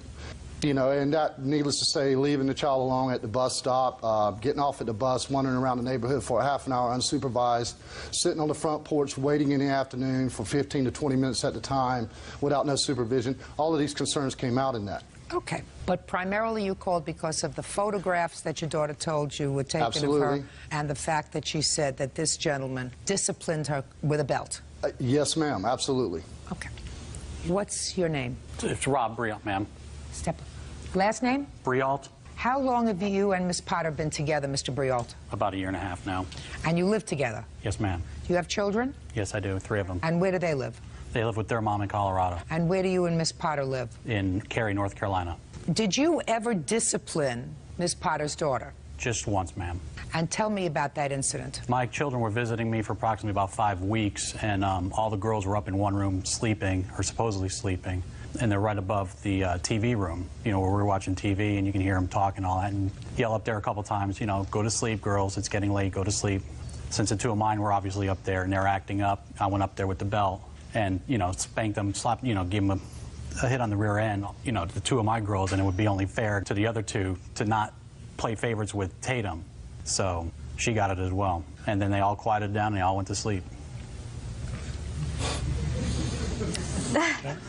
Might I add, it was a swat. She didn't even cry. It wasn't a spanking. Miss Potter.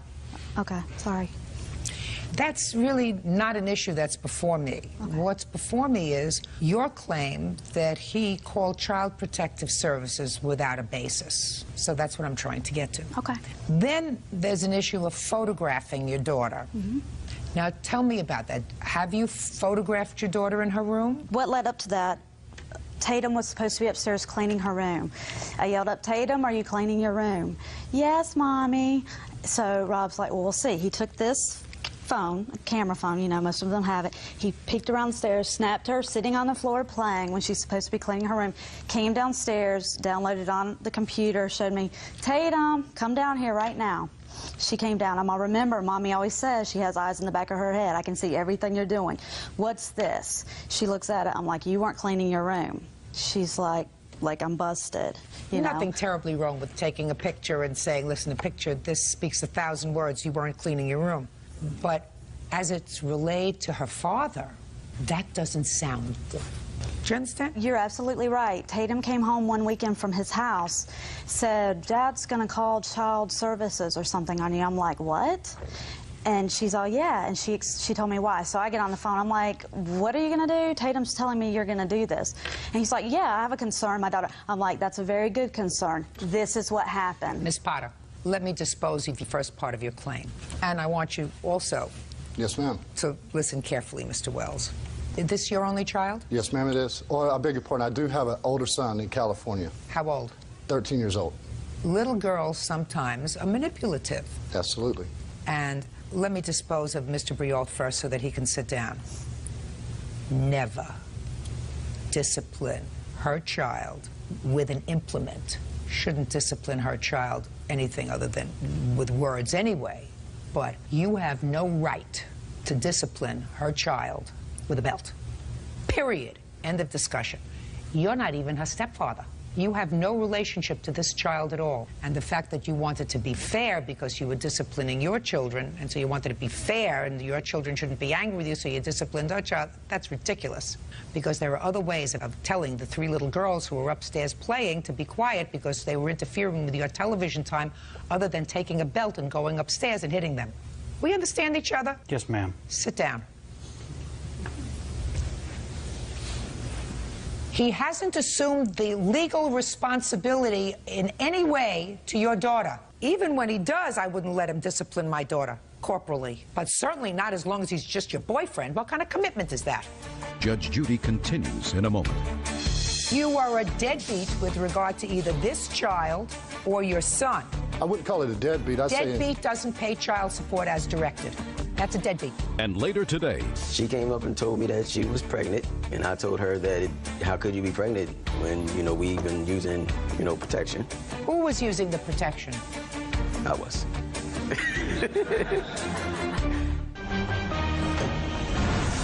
real cases, real people. Judge Judy. Angela Potter says ex-husband Michael Wells maliciously filed false charges with Child Protective Services. Angela also says Michael owes for back taxes. So when his daughter complained to him that she was hit with a belt, that was true.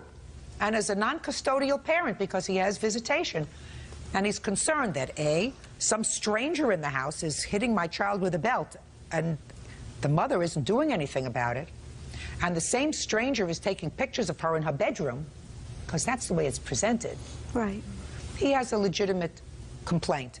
And I do not find that he maliciously called Child Protective Services, because you've been separated since 1999. This is 5 years later. Is this the first time he's called Child Protective Services? Yes, ma'am. And he had a reason to do it. But... And I don't care whether you explained it to him or not. You can't explain to him satisfactorily that this man took a belt to your daughter. There's no satisfactory explanation for that. Okay. Now let's get to number 2. Let's get to the tax returns. Can I see the tax bill that you got with regard to the taxes owed? Well, here's the whole statement from 1998. It's just a retaliation suit, ma'am, is all. She threatened, as soon as Child Protection Services was contacted her, she called Mr. Wells. Yes, ma'am. Listen to me very carefully, my friend. Yes, ma'am. Was the first part of my judgment fair to you? Yes, ma'am. So you think I'm a fair lady? Yes, I do. I don't care whether it's in retaliation or not. If she's been paying off your debt, I'm going to find out why. Okay.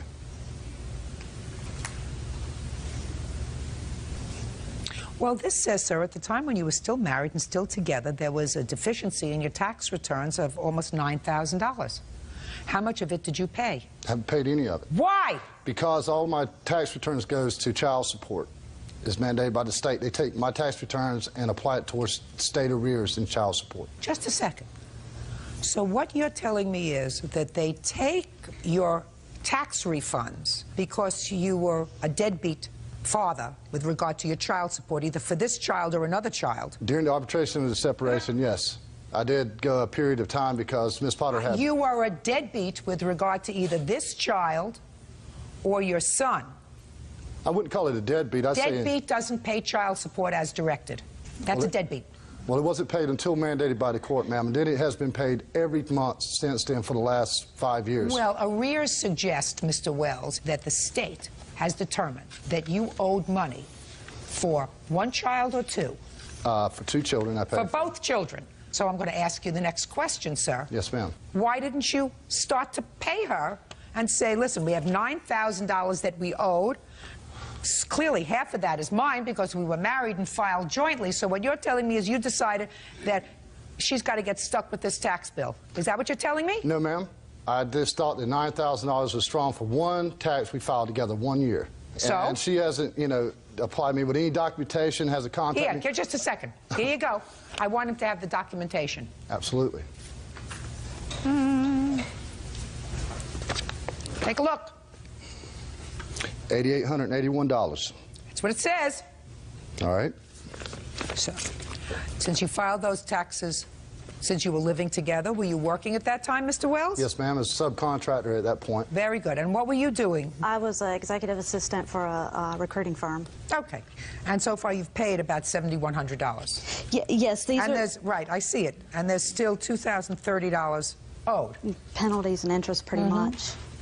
Mr. Wells, the defense that you have to this, as I indicated before, because I've read it, your defense is, as far as our taxes, my wife filed our taxes, and they are in her name. That's Yes, what you ma'am. swore to. Internal Revenue Service says that you filed married filing jointly. Absolutely. So that is incorrect. Yes, ma'am, it was. But that was the first time I'd seen that piece of paper right there. Good. Well, I'm glad that you saw the piece of paper, Mr. Yes, ma'am. Wells, because you owe her $4,500. That's half the tax bill and penalties. Judgment for the plaintiff, that's all. Thank you. Parties are excused. You may step out. Paula tries to get every little bit of money out of me she can. She always has. All he had to do was pay off the tax. He didn't want to do that, so look what it cost him in the end. As far as me and Miss Potter, we will not have any kind of relationship whatsoever. You just can't reason with him. Just as long as the well-being of my daughter's taken care of. I do the best I can as a single mom. And now the next case. All parties in the matter of Stevens versus Stokes, step forward, please. Bus driver Joseph Stevens is suing his ex-girlfriend, 25-year-old service representative Ginger Stokes, for the return of child support. According to your complaint, you and Miss Stokes had a relationship. I don't know what kind of relationship, and Miss Stokes became pregnant. She took you to court for child support because at that time you were no longer in a relationship. You began paying child support for this child, a boy or a girl? Boy. And then you discovered that the child was not yours. Yes, ma'am. Biologically. So you want the support payments back that you gave to the defendant? Yes. Mr. Stevens, when were you and Miss Stokes in a relationship?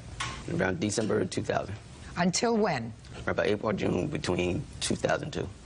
2002 or 2001? 2001, I'm sorry. During that time, did you live together? Well, at that time, she was having problems at her house. So she asked, can she come stay with me? And she came and stayed with me for a little while. What's a little while? It was no more than like 2-3 months. Okay. When did she tell you she was pregnant? She told me she was pregnant around about April. What did she tell you? She came up and told me that she was pregnant, and I told her that, you know, how could you be pregnant when, you know, we've been using, you know, protection. And then... Who was using the protection? I was. Did you see her during her pregnancy? No. Did she call you when the baby was born? Yes, she had called my mother's house. She had called me at the time that she was in the hospital and kept telling my mom for me to come up there to see the baby. Did you go up to see the baby? No, ma'am. Why not, Mr. Stevens? Because I felt as though that the baby, you know, wasn't mine, and I just didn't want to go up there. Did there come a time when you went to see the baby? No. Did there come a time that you were notified that they were taking some money from your paycheck? No, the only time I found out is whenever I got a letter from her going down to the courthouse. When did you go down to seek child support? The beginning of '03. How old was the baby? He was 6-7 months. Is there any reason you waited to seek child support until the baby was 6 or 7 months old? Yes. He at one point did come and we were talking on the phone and said that he would like us to be together, that he wanted us, the three of us, to be together, that he felt that that was his child. At the time I had finally met somebody else and I didn't want to be with him. And after that, he wasn't coming around, he wasn't doing anything. I needed to go for child support. Now, Ms. Stokes, how much money did you receive from Mr. Stevens after the court fixed a child support order? A little over $800. Is that right, Mr. Stevens? Yes, ma'am. Now, Mr. Stevens, I'd like you to tell me how ultimately this mystery was unraveled and you determined that this child was not yours. Well, the job that me and her used to work at, there was people there telling me that, you know, she was up there saying that the baby wasn't mine. So you heard from sources that this child might not be yours, but you already knew that, Mr. Stevens. Yes, I mean, you already knew, based upon your use of protection, that there was at least a possibility that this child wasn't yours, right? Yes, ma'am. Well, there was already a child support order in place, Mr. Stevens, is that right? Yes. Now, as an old family court practitioner, I know that you were served with a notice to appear in the family court on the issue of paternity, right? Yes, ma'am. And you didn't go, yes. Right? Yes. Why not? Well, I was at the time, I was having a problem with my other 3 kids. And by that time, I was practically like scared to go to the court. You were scared to go to the court because? I figured that I might have had like a, you know, warrant or something like that. Because you weren't paying child support? Yes, at that time, because I wasn't working that much. I'm glad you added that much. If you're going to make all these babies, Mr. Stevens, then you better get a lot of jobs. Yes, ma'am. Not work part-time. If you work part-time, you got all this energy.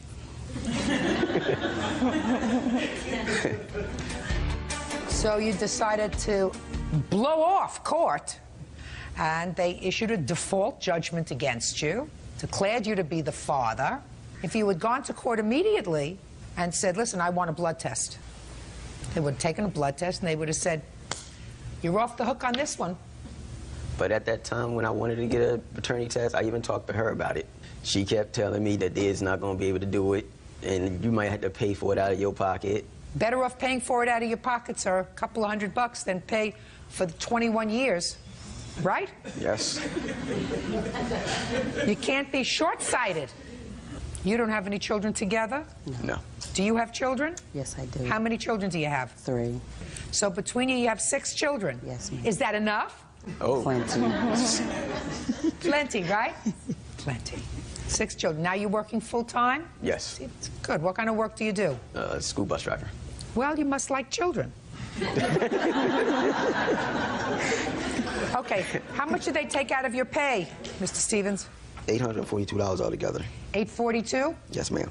Okay. Miss Stokes, did we finally come up with a daddy for your baby? Yes. Is there a paternity proceeding pending, or has one been No. finalized? No. Why not? So I have no idea where he is, and I don't want to pursue it because he's my son and he's my world, and I'm going to take care of him regardless. Okay.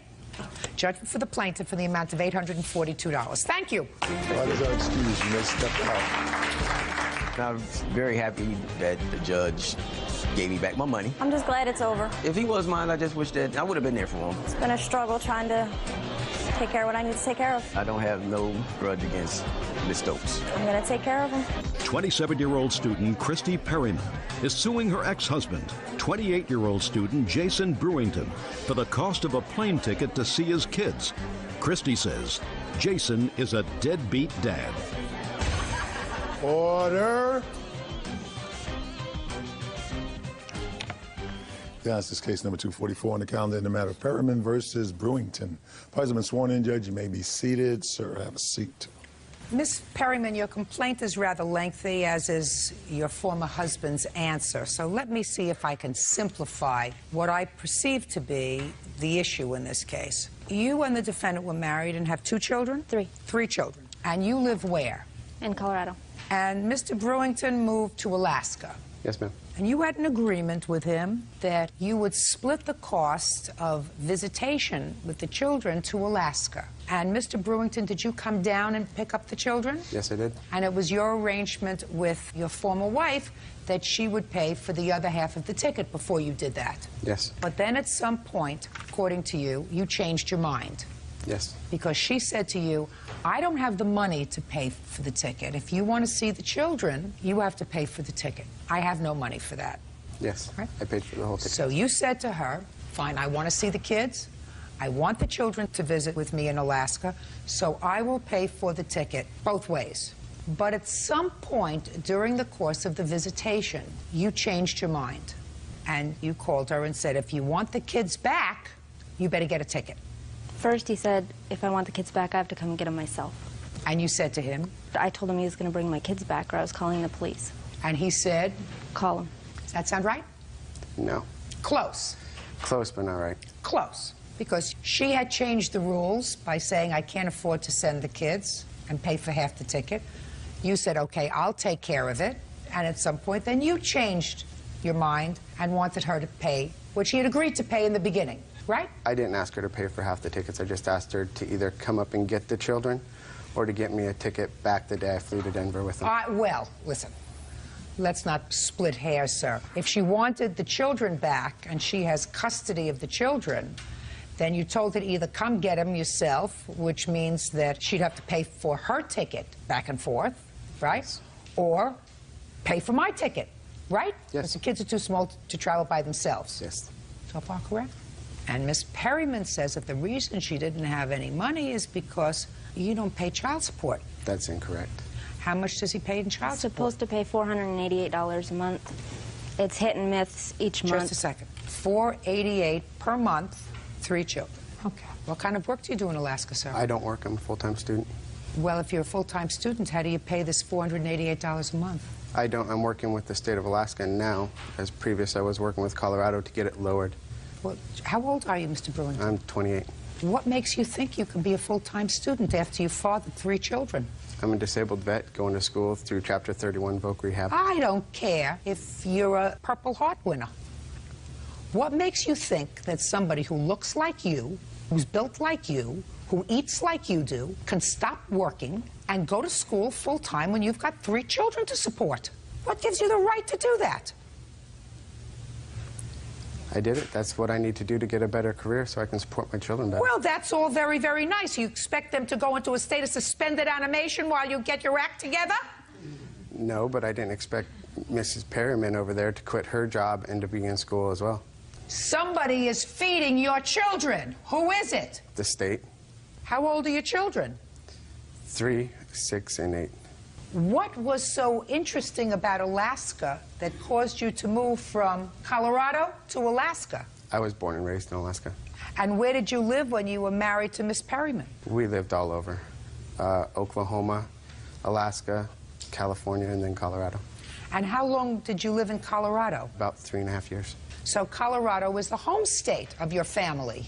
I guess. Didn't it strike you, Mr. Brewington, that if you moved to Alaska, even though it's a place that you grew up, it would be difficult for you to have regular contact and visitation with your children? Yes, I understood that. And you were willing to make that sacrifice? Yes, I was. And you were willing to make that sacrifice on behalf of your children as well? I call my children almost every day. That's wonderful. Thank you. How much was the plane ticket? $159. Plus, we had to drive 4 hours away to go pick up the kids in Denver, which was gas, and we spent one night in the hotel the night before because the plane arrived a little bit before 7 in the morning. You've got a lot of little expenses here, including, according to you, mental anguish. I can't give you mental anguish. Listen, he didn't turn into this overnight. No, he didn't, but okay?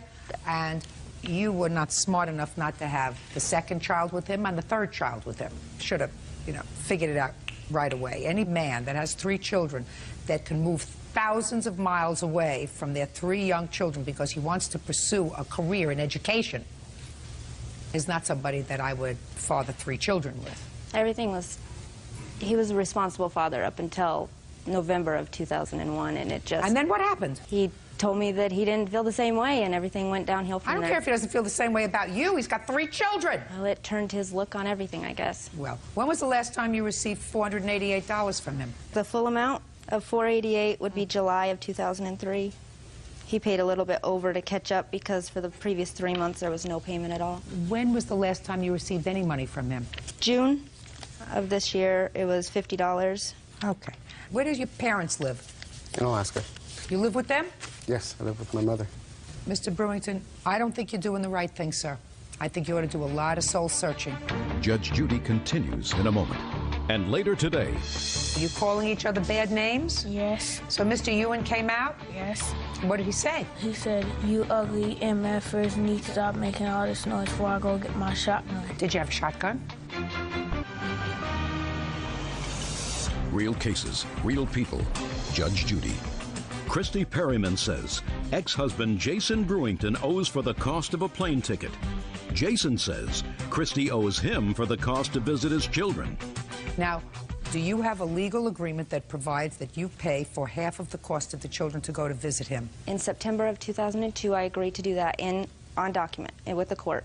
In August, the beginning of August, I have it stated that the magistrate ruled that I am released from all financial obligation of visitation. Right. And I have that paperwork. Right. He wants to see his children? Let him get a job and make enough money to get a ticket to come and pick them up. And if he wants to take them to Alaska to see his parents, which would be a nice thing, fine. Other than that, I think that you're absolutely nuts to do a judgment for the plaintiff in the amount of $159. That's all. Parties are excused. You may step out. I think it was fair. I think I was robbed. She knows that I'm not responsible to pay for the plane tickets. She was required to pay for half the plane ticket. She never did. He doesn't just think I deserve any money from him. She just wants money. He needs to have a better relationship with his kids, all 3 of them. Every opportunity I have, I spend time with them. They are the victims. And now the next case. All parties in the matter of Yuan versus Todd Lamb. Step forward, please. Mechanic Stanley Ewan is suing his neighbors, Vanessa Lamb, her son, 11-year-old Javante Peck, Victoria Todd and her son, 11-year-old Devon Todd, for throwing eggs at his apartment. The kids say Stanley threatened them with a shotgun. Mr. Ewan, it is your claim that these boys egged your apartment. Yes, they did. Caused some damage, and you want to be compensated for the damage. Yes, they do. And their mothers say that you just don't like children, especially their children, and that you threatened the boys with a shotgun, and that there wasn't any damage to your apartment. Right? Yes. Yes. Mr. Ewan, you live in an apartment complex? Yes. Do these boys and their families live in the same complex? No. Okay. Now, when did this incident happen with the eggs? June 28th, about 9:30 in the morning. Tell me what happened at 9:30 in the morning, Mr. Ewan. Well, at 9:30 in the morning, I had a friend over. We're watching a ball game. Heard a commotion on the other side of our fence, and there was about 8 kids fighting and harassing, saying bad names and stuff. I went saying out. Bad names to whom, sir? Well, each other. You know, so they were calling each other names and fighting, pushing, shoving. Now, was this in your complex or was this in their complex? It was in their complex. Okay. I went outside and told them to break it up and go home, and they did so. Did you have a shotgun? No. Did you say anything else to them? Not at that time. I went back in. About 10 minutes later, 4 of them came back and threw the eggs. Where were they when they threw the eggs, sir? On their side of the property, on the other side of the hedge. Did you see these 2 boys? Yes, I did. Did they throw eggs? Yes, they did. Got pictures, and I got I'd like to see the photographs, please. Oops.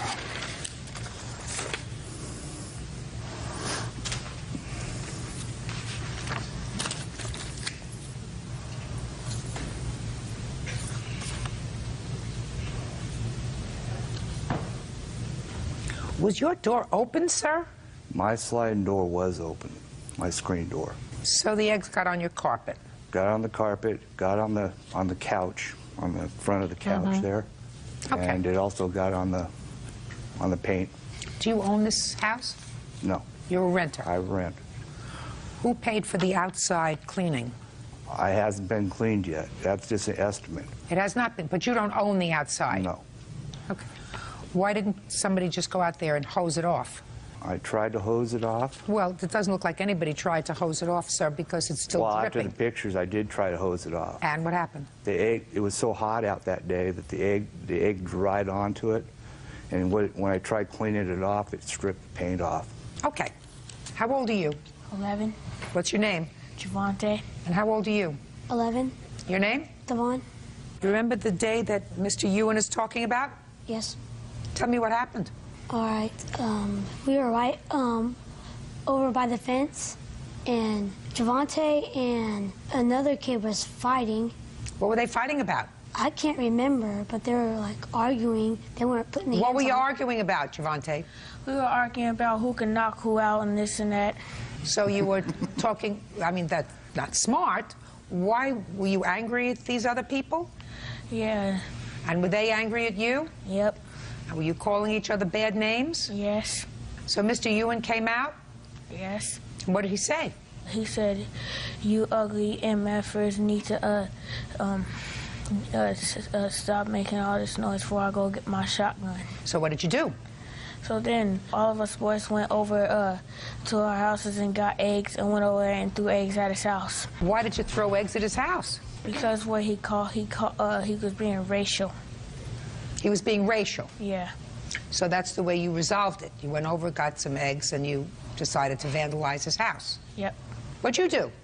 I got an egg, and when they started throwing the eggs, he came out. I dropped my egg and ran. So now I'd like to hear from the mothers. Who wants to speak first? Go ahead. Okay. As I was getting out my shower, I had about 3 kids run up in my house yelling and screaming where this man put a shotgun on them. Well, but now you know that wasn't true. That was a lie. I wasn't there. Just a second. But now you know that was a lie.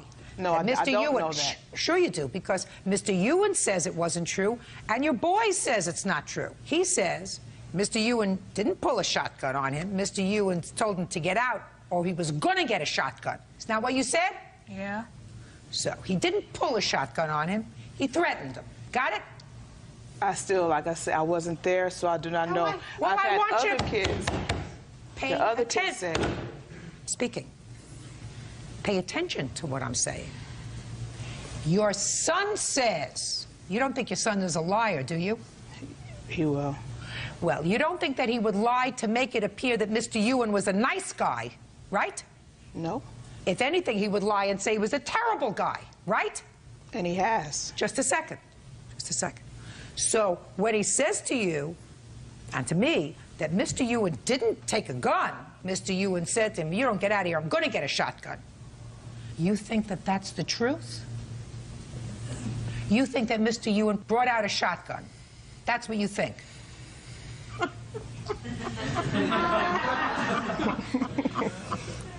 Is that what you think? I didn't find out till a couple days later, and my son said that no one pulled a shotgun. He said that nobody pulled a shotgun, right? You saw a shotgun? I saw the end of it. You're full of baloney. You're full of baloney. Don't even have a gun. You said there was in the pawn shop. Oh, yeah, Listen, I had a pawn shop. Listen to me very carefully. Your son says that he never pulled a shotgun, that he threatened him. So they came back, you were in the shower, you heard what you thought you heard, and what did you do?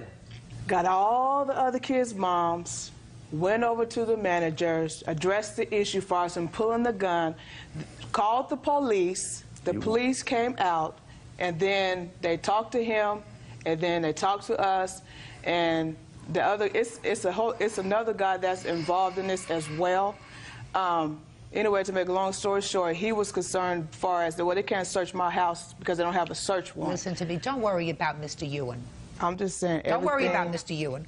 So your son came to you complaining, if you listened carefully with both ears. He wasn't the only one. I'm speaking. Your son came to you, and if you were listening carefully, he said that he was going to get a shotgun, because you say he wouldn't lie about it. And he says he never pulled out a shotgun. He said he threatened he would get it. Isn't that what you just said to me? Yeah. Right. That's Shop speaking. Try to put your listening ears on. Didn't you ever say that to your son? Put on your listening ears. But while you were getting the other mothers together, the boys went and got eggs and went back to his house and egged his house. Right? Mm-hmm. Did you think that was right? No. So what did you do about it? That's not a hard question. Your son went and vandalized somebody's house. What did you do about it? He was disciplined. Tell me how. No sweets, cookies, pop, restriction, not... Oh, come on. I don't believe a word of that. Well, I mean, that's my form of discipline. I don't believe that you disciplined him. Javante, let me tell you this. When you fight with people, that's bad. So if you were fighting with people that day, and who was going to knock who out, that doesn't mean you're too intelligent. Do you understand? Yeah. Because that's not the way you start playing 9 o'clock in the morning. I assume school was over, so that you had nothing to do. When you have nothing to do, what you're supposed to do is not fight. Find something to occupy your time. Maybe your mother will take you to the planetarium. 9:30 in the morning, she was just taking a shower. She should get up a little earlier in the morning if she has young children to make sure that they are adequately supervised. Now, when you do something wrong, you're supposed to acknowledge that you did something wrong. It's not my job to tell this man who's how old? 50. 50? How to conduct himself? And if this man who's 50 says something untoward to your children, their response is not to go over and vandalize his property. That's not the proper response. He's too old for me to deal with. They're not. Sticks and stones will break my bones, but names will never hurt me. If somebody is stupid and says something to you that you don't like, your response is not to hurt them. Right? Yes. Good. Judgment for the plaintiff in the amount of $457, which is the amount that I have here in bills. Goodbye. Parties are excused. You may step out. Well, I thought it was full of crap. I think it was fair. Because he's a liar. The kids have been a problem. This man always says he's a big bully. Come by my place threatening me. Of all the kids that go over there to play. Talking bad to us. And I think that we should have won. Well, I think the parents need to respond a little better. We went over there and there was no damage. She said they went straight to the managers, which wasn't right. They came to my place first. If it was damage, the police would have filed a report, you know, and all that, if there was damage. They called the 911, which they shouldn't have done in the first place. He even said, Mom, it might not have been a real gun. It could have been a water gun. I didn't say I saw a gun. I just said he said that he was going to get one. And they do make BB guns that look like, you know, a real gun. There wasn't any guns involved. I think it is boys being boys. Didn't even damage his house. He doesn't like children, period. I'm just glad it's over with. Shipping coordinator Gene Lorsch is suing his ex-fiancée, daycare owner Karen Watkins, for the return of bedroom furniture, a refrigerator, and the engagement ring. Karen says Gene's lawsuit is ridiculous.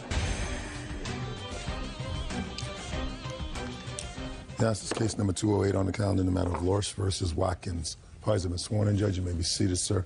Have a seat, please. Mr. Lorsch, you and the defendant were together for about 7 years, according to what I read in your complaint, and engaged for 3 or 4 of those years. You broke up, and you want returned to you some furniture, and you also want the engagement ring back. Ms. Watkins says the furniture's been in her house for years, never asked for it back. As a matter of fact, you don't even want the furniture back. You want the value of the furniture because you've already replaced it. And as far as the engagement ring is concerned, she said she hasn't seen it for years. So either you took it back or it was lost. And you lived together for 2 years after it was lost. Is that right? Yes. Okay. When did the two of you live together? During which period of time? Well, I'd say from 99 to 2003. And when you left, did you take anything with you? No, Your Honor, I did not. Your Honor, that's not true. What did he take with him? He took his couch. He took the bedroom set that was in my bedroom. Did you take the couch? When you moved out, sir, did you take the sofa? Your Honor, yes, I did. I mean, I do speak the language, and I assume you do too, so I don't know why you're confused. Did you take a bed? Just a bed and headboard itself, yes. Okay. What else did he take, Miss Watkins? Well, those are the main furniture things that we had there. Those are the furniture things. Now we're a year later, more than a year later, and you want a refrigerator, not the refrigerator, the cost of the refrigerator. And you want some bedroom furniture that you purchased because each of you had a daughter. Correct. And you bought some bedroom furniture so that the 2 girls could be in the same bedroom. That's right, Your Honor. It made it more comfortable for my daughter to be in her place. Like I said, she provided daycare for me for the whole time that we were together, and I was paying her daycare fees. We're getting, Mr. Lorsch, listen to me. We're getting beyond ourselves, sir. I like to keep things very simple. When you moved out in June of 2003, did you ask her for the refrigerator? Yes, I did, Your Honor. That's not true. Shh, just a second. Don't say anything that's not true, because I will make you look very foolish. This was something... Just a second. Don't say anything that's not true, or I will make you look very foolish. And you don't want that. So, I'm going to start all over again. Did you ask her for the refrigerator in June of 2003? Yes, Your Honor, I did. Okay. And did you ask her for the children's furniture in June of 2003? At that point in time, no, Your Honor, I did not. But you did ask her for the refrigerator? Yes, I did. And what did she say? She thought that I owed it to her.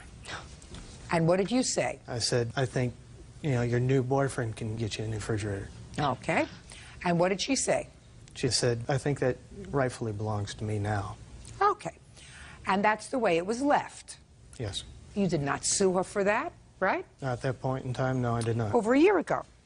Nor did you sue her for the children's furniture, correct? I did ask her for the stuff on occasion. Listen to my words very carefully. You did not sue her for those items in June of 2003.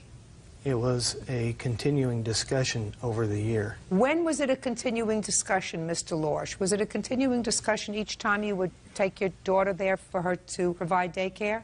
More like on a monthly basis. And you had this conversation with her on a monthly basis while she was taking care of your child.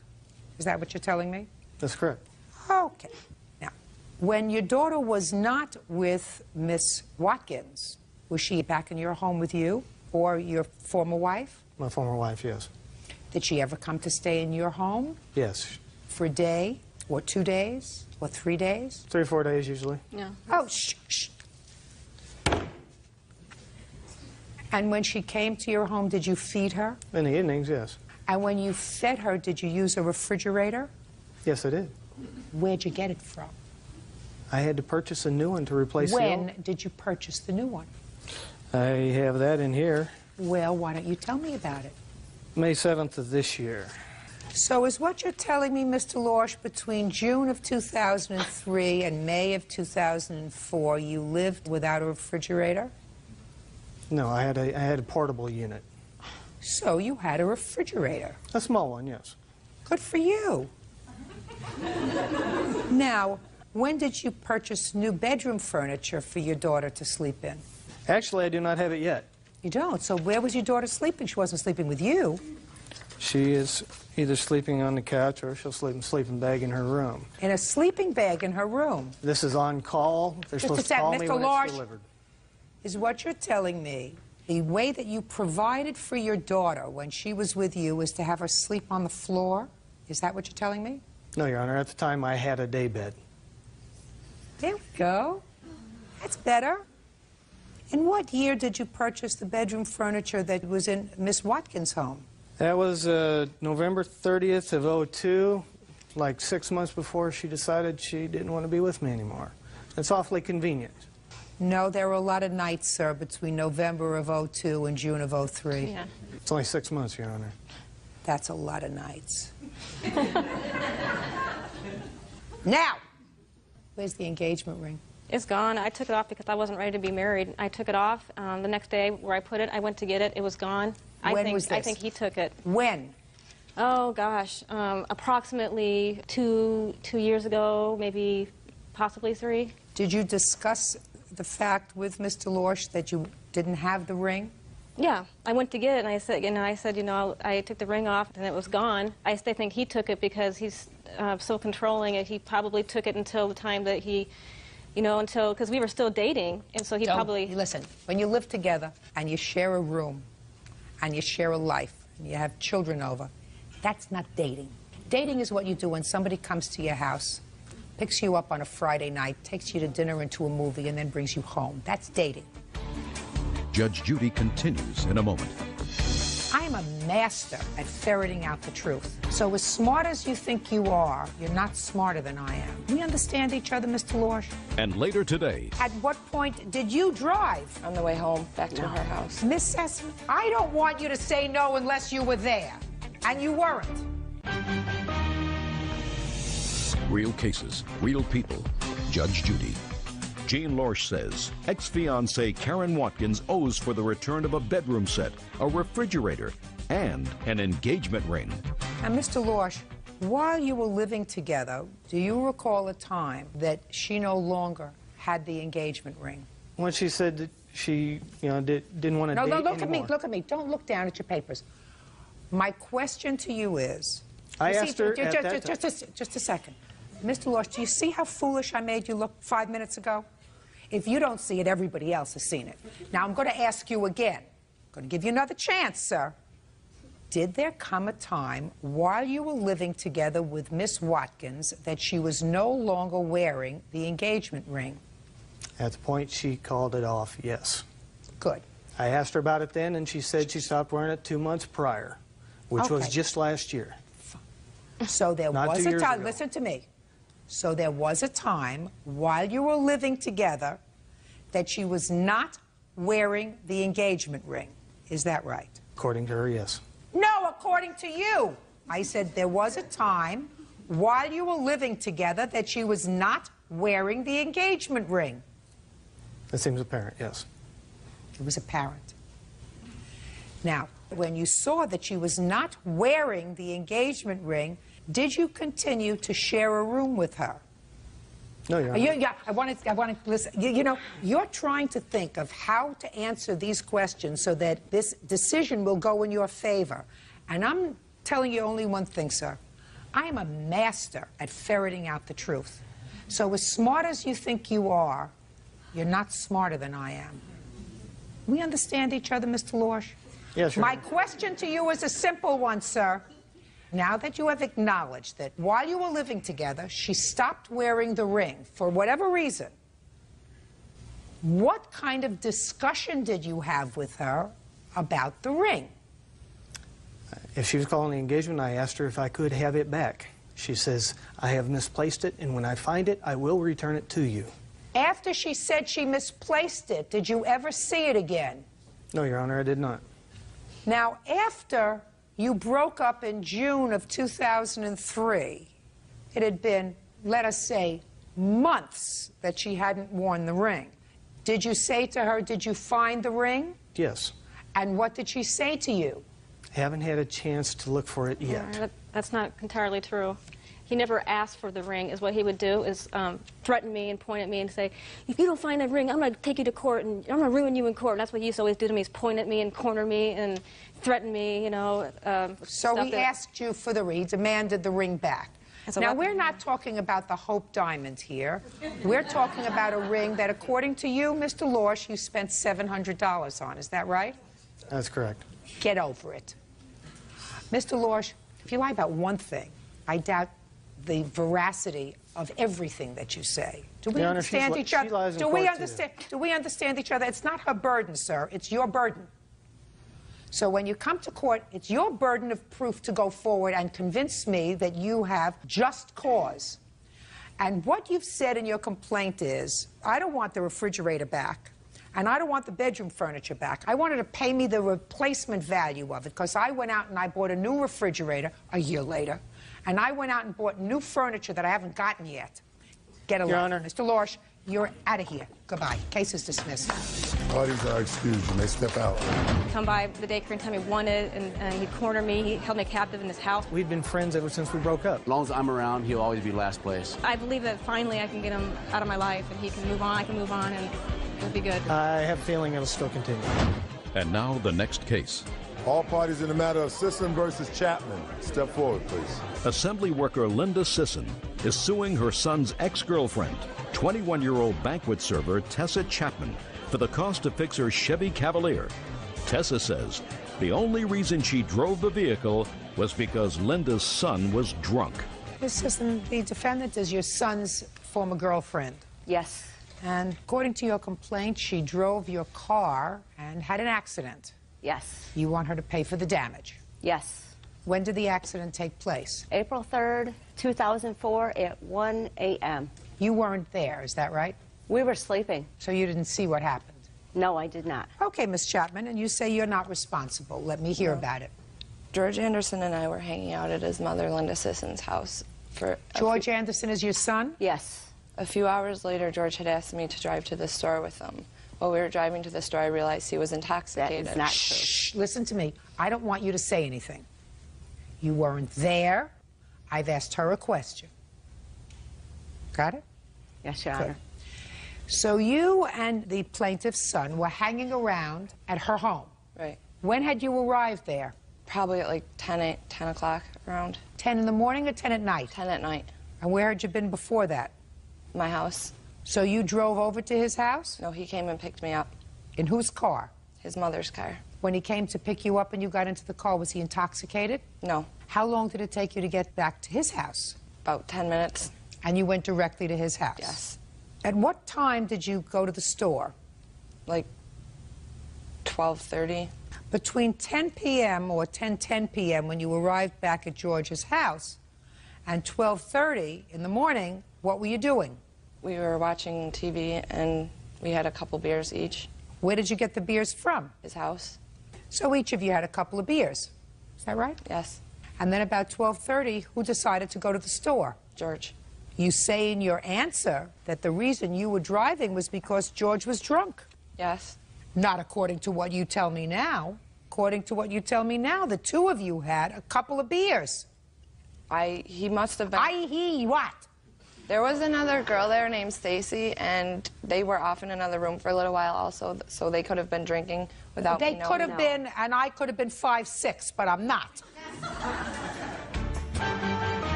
Real cases, real people. Judge Judy. Linda Sisson claims her son's ex-girlfriend, Tessa Chapman, wrecked her Chevy Cavalier. Tessa says she was forced to drive because Linda's son was drunk. So, when he asked you to go to the store and you said yes, you knew that you had been drinking? Yeah. And you knew that he had been drinking? Yep. At what point did you drive? On the way home, back to her house. Miss Sisson, I don't want you to say no unless you were there. Do you understand? Yes, ma'am. And you weren't, right? Yes, ma'am. Now tell me about the accident. We were driving back. The ride was fine on the way back, and we got back to the house, and I went to pull into the driveway. And in their driveway, there's a little metal pipe that sticks up, and you can't really run it over, so I was backing out to straighten up the car to pull into the driveway. And the cars on the road were parked very close to the driveway, and I accidentally scraped the other car. Now, what makes you think you're not responsible? Because I feel as though she's suing me because I broke up with her son. That's possible.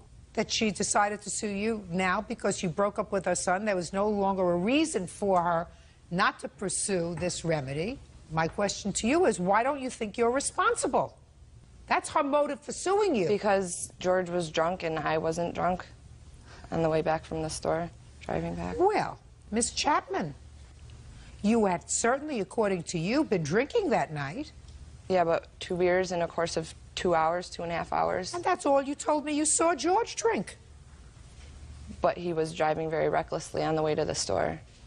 Then you can get out of the car, right? Mm-hmm. Who is this? That's my mother. Do you live at home with your mother? No, I live at my own house. Do you get along with your mother? Yes, but she lives... Does she live in the same town that Nope. you do?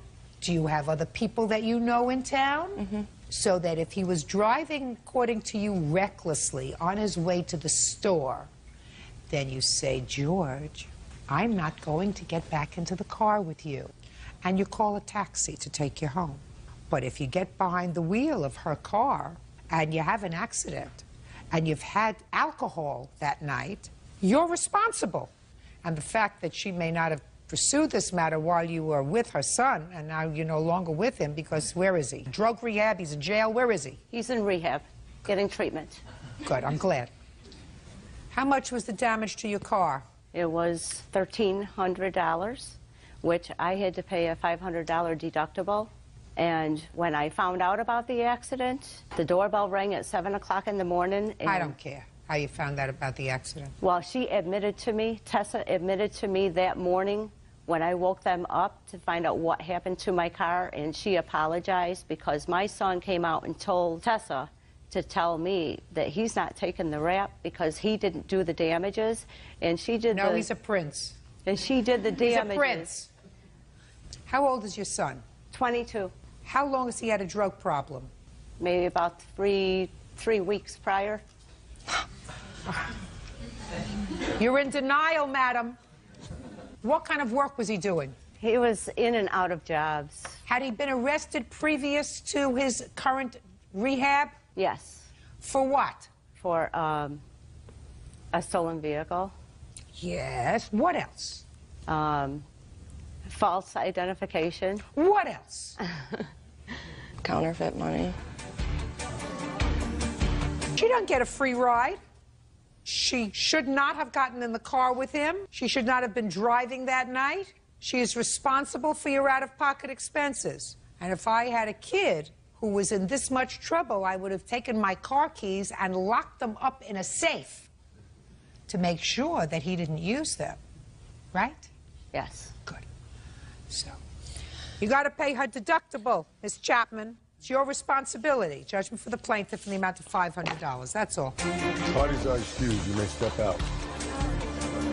George is in a lot of trouble with rehab and jail and all that. She told my son, I'm not going to pay your mother anything. I've told her to stay away from him. I just broke all ties with him. She's a much better person than that. It's responsibility. She should have never taken my car. She really has a kind of a bleeding heart personality, and she tried to help him out. I'm going to forget about everything. She's a bad news person.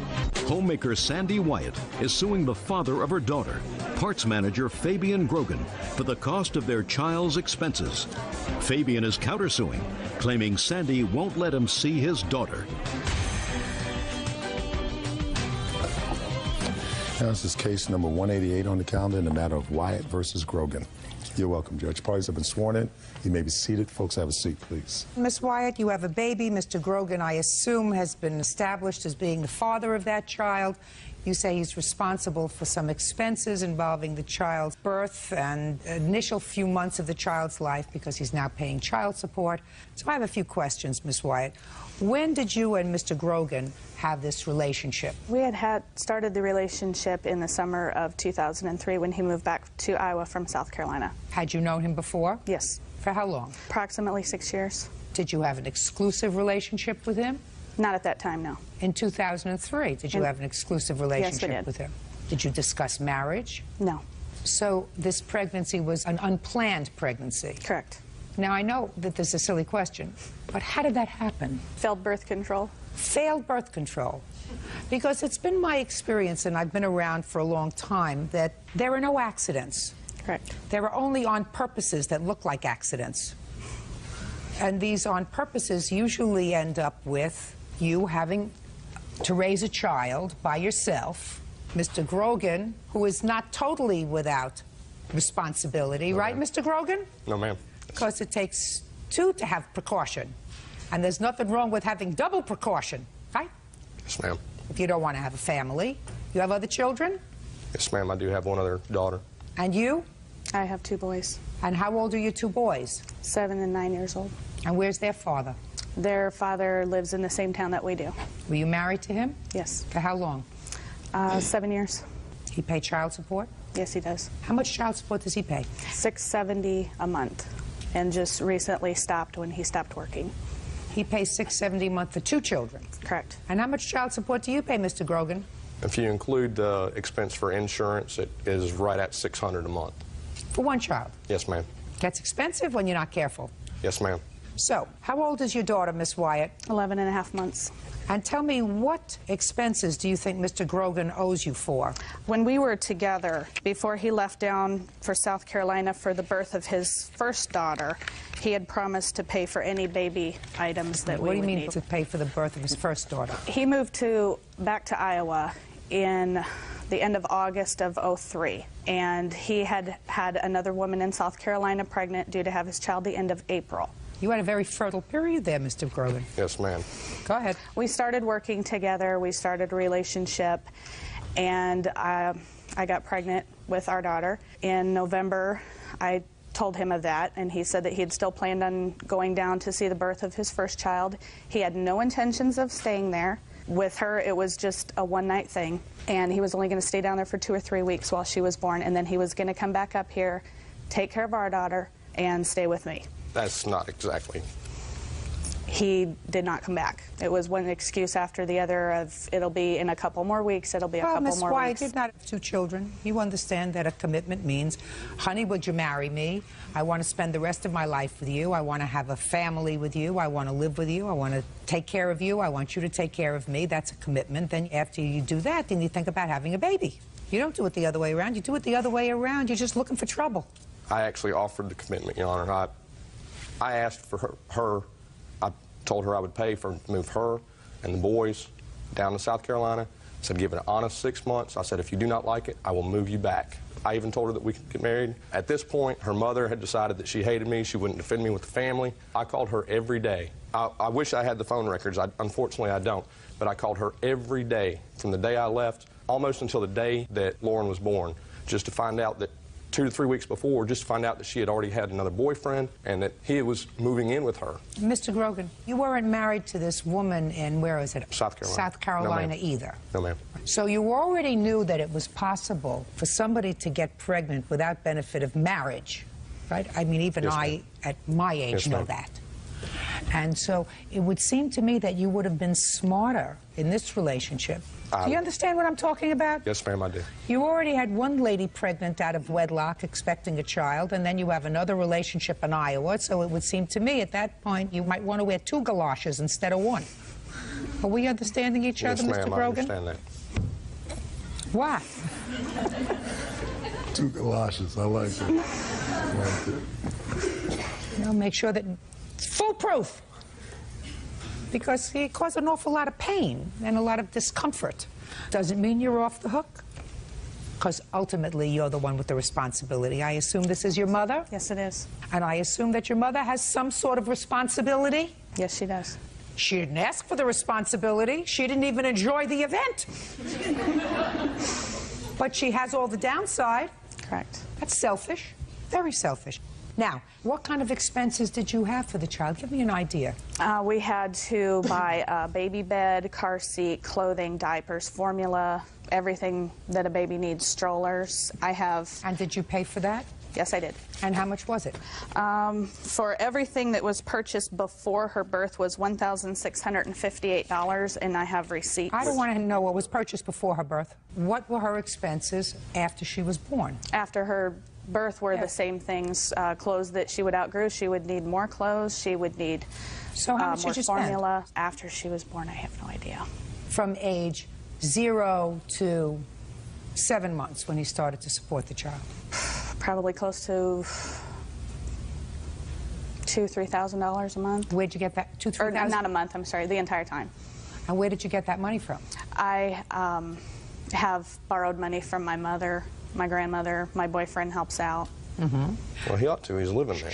It's not his daughter. No. Judge Judy continues in a moment. I'd worked out of my home as a daycare provider. Why can't you do that now? I'm starting that back up right now. Well, when you start that, are you going to go to court and ask that his child support be reduced? Absolutely not. Right? No, I won't. So let's not get there. And later today, I went up to Desiree and asked if I could use her cell phone, and she said I could. And then what did you do? And then I remember giving it back to her. That's not what you say in your answer. So get it together. real cases, real people. Judge Judy. Sandy Wyatt says the father of her daughter, Fabian Grogan, owes for their child's miscellaneous expenses. Fabian says Sandy is keeping him from his daughter. What kind of work do you do, Miss Wyatt? I work at home, raising my children. So I would assume this $600 a month the court directed him to pay and didn't allocate any amount of money to you for the child support because you're a stay-at-home mom. Is that right? Well, I want to tell you something. In my world of the law, if you choose to have a third child, you cannot choose to stay home and be a stay-at-home mom. That's not a prerogative for you. If you choose to have another child, that was your choice. You can't say you are totally responsible for the child's support because I'm going to have this baby and I'm going to stay home and take care of it. You don't have that right. You have 50% in my world. You have 50% of the obligation to support that child. In this country, mothers and fathers stand on equal footing. They have equal rights, and that's what the Supreme Court says. They have equal rights, then they have equal responsibilities. And equal responsibility means that you pay half of the support. And the court has determined that the child needs $600 a month support. Cut that in half, because $300 a month of that belongs to you. You choose not to work? He's not going to pay for you not working. Do I make myself clear? Yes. 3 times 7 is $2,100, not $5,000. $2,100 is what I attribute to him for the child support. Is that reasonable? Yes, ma'am. Just a second. That's reasonable. Otherwise, get a job. You have a financial responsibility. You may have the 100% emotional responsibility, Miss Wyatt. That's your choice. You chose to do that. Right. And I also had 100% financial responsibility for all the things that had to be purchased that before she was born that he promised me, and he had had conversations with my mom on the telephone, promising to pay for these things, which he paid nothing. Yeah, he's going to pay $2,100, period, for the first 7 months of the child's support. Now he's going to pay for the next 20 years all of the child support, because when was the last time you held a full-time job? Full-time? Full-time. It's been that over you can a year. prove by what? It's been over a year. And how long did you have that job? I had worked out of my home as a daycare provider for over 6 years. Well, why can't you do that now? I am starting that back up right now. Well, when you start that, are you going to go to court and ask that his child support be reduced? You're going to go back to court like a fair person and say, I am now working full-time, so this child support order of $600 should be reduced? Absolutely not. Right? No, I won't. So let's not get there. Now, you want to tell me about this nonsense visit that you're counterclaiming about? Like I said, I couldn't be there for Lauren. Well, I found out about Joe before Lauren's birth, so I did not make it for Lauren's birth. I had made those arrangements. But at Christmas, I cashed about $1,200 worth of checks, which I spent the entire amount on a trip going to Iowa to be able to see Lauren. As far as I'm concerned, the price of seeing Lauren is every minute is priceless. You couldn't put a price on that. Good. So how many hours did you see her? 8 at max. Good. Did you have a good time? I did. I enjoyed every minute of it. Good. But she was supposed to make Lauren available to me. She told me I could see her as much as I wanted to. She did not make her available to me. She kept me at bay. Do you have a visitation order now, sir? The only orders I know of are just the child support order. Well, let me tell you this, Mr. Grogan. You have the absolute right to seek a fixed order of visitation with your daughter. Yes, ma'am. And you should have a fixed order of visitation so that you can see her regularly. But that requires you to go to court, be proactive. You need not even get a lawyer with regard to that. By the way, when did you have a DNA test, sir? I have not. Why not? I fully believe that she's my daughter. I have no reason to dispute the fact that she's my daughter. Okay. I'm glad that you think that you're absolutely positive that this is your child. But I think it's always wise for people, especially in circumstances where they are not married and they have not been living together during the course of their relationship, to be 100% certain that the child for whom you are paying support is your biological child. We understand each other, sir? Yes, ma'am. I cannot tell you how many cases, unfortunately, that have appeared before me over the years where people are certain, both parties are certain, that this is a biological child of theirs. And it turns out that something else happened. You understand what I'm saying to you? What? I was just going to comment on his counterclaim. When he had drove up here from South Carolina in this alleged $1,200 visit, he drove clear across the country with no driver's license. Listen to me. Listen to me. That's not the issue, madam. The issue is he drove cross-country and he was met with a few obstacles to visitation. He has to have an order of visitation so that you do not fix the time when he can see his child. The court fixes that time. That's what he needs. Your Honor. And I'm telling you, while he's there, he ought to ask for a DNA test. Now go back to court and get an order. I'm going to have to. The last conversation that we had, she told me I would never see Lauren again without a court order. Oh, good. You see how he threatened me into dropping this lawsuit. Now I've come 2,500 miles. I'd like to be able to see my daughter while I'm here. I mean, I haven't seen her since Christmas. I try to find now? Just a second. You mean now? Where is she? Upstairs somewhere. Oh, good. We will arrange for that visit. We can arrange for that visit. We can arrange in my chambers. We can arrange for the visit. You have no objection to that, do you? You have no objection to that, do you? If he's sober, then no, I don't. Just a second. Well, he's not going to... He's very rarely sober, Listen to me. Listen to me. He's sober now, and he's going to see the child in chambers. Do you have any objection to that? No, ma'am, I don't. Very good. So I want you to get the child, bring the child down to my chambers. We'll arrange for you to have a half-hour visit. Thank you. Reasonable? Yes, ma'am. Judgment for the plaintiff in the amount of $2,100, and the counterclaim is dismissed. That's it. Thank you. Thank you. Parties are excused. You may step out. That's his child. Well, it's my child, but he helped bring her into the world. Of course, I love her very much, and I hope I get to see her as much as possible. He can just go around the country and continue making babies and not take care of them. With her mother, I just don't think she's going to allow that without dragging it back into court. Any man that does that isn't worth marrying. And that's not good for me or the baby. Women should watch out for this guy. Lauren and I got to spend 30 minutes together, as the judge promised. They loved every minute of it. And now the next case. All parties in the matter of Perez versus Snyder, Pendolino, and Miadors. Step forward, please. Office Assistant Kimberly Perez is suing her daughter's schoolmate, 13-year-old Brianna Snyder, and her mother, homemaker Stacy Pendolino Miadors, for the cost of a missing cell phone. Kimberly says her daughter loaned the phone to Brianna, who in turn loaned it to her friend. Who's Desiree? Right here. Could you step up, please? And you're Brianna? Yes. All right. The two mothers can sit down. I don't need you here for this. Thank you. All right. Desiree, you were in school. Yes, ma'am. You had a cell phone. Yes, ma'am. Tell me what happened. School was over. We were all hanging out outside. She came up to me and asked if her friend could use it, and Yesenia Hernandez. And you said? I said, yeah, and I walked over there with her and gave him the cell phone. Gave who the cell phone? Krista. And? And then she used it, and I was over standing a couple feet away talking to some friends. And then she went up to Brianna, or Krista, and said, Desi said I can use her cell phone. And then she walked away with it. What? I went up to Desiree and asked if I could use her cell phone, and she said I could. Just a second. What you say in your answer is, you went up to Desiree and asked if you could use her cell phone. Yes, Your Honor. Is that what happened? Yes, Your Honor. And she said?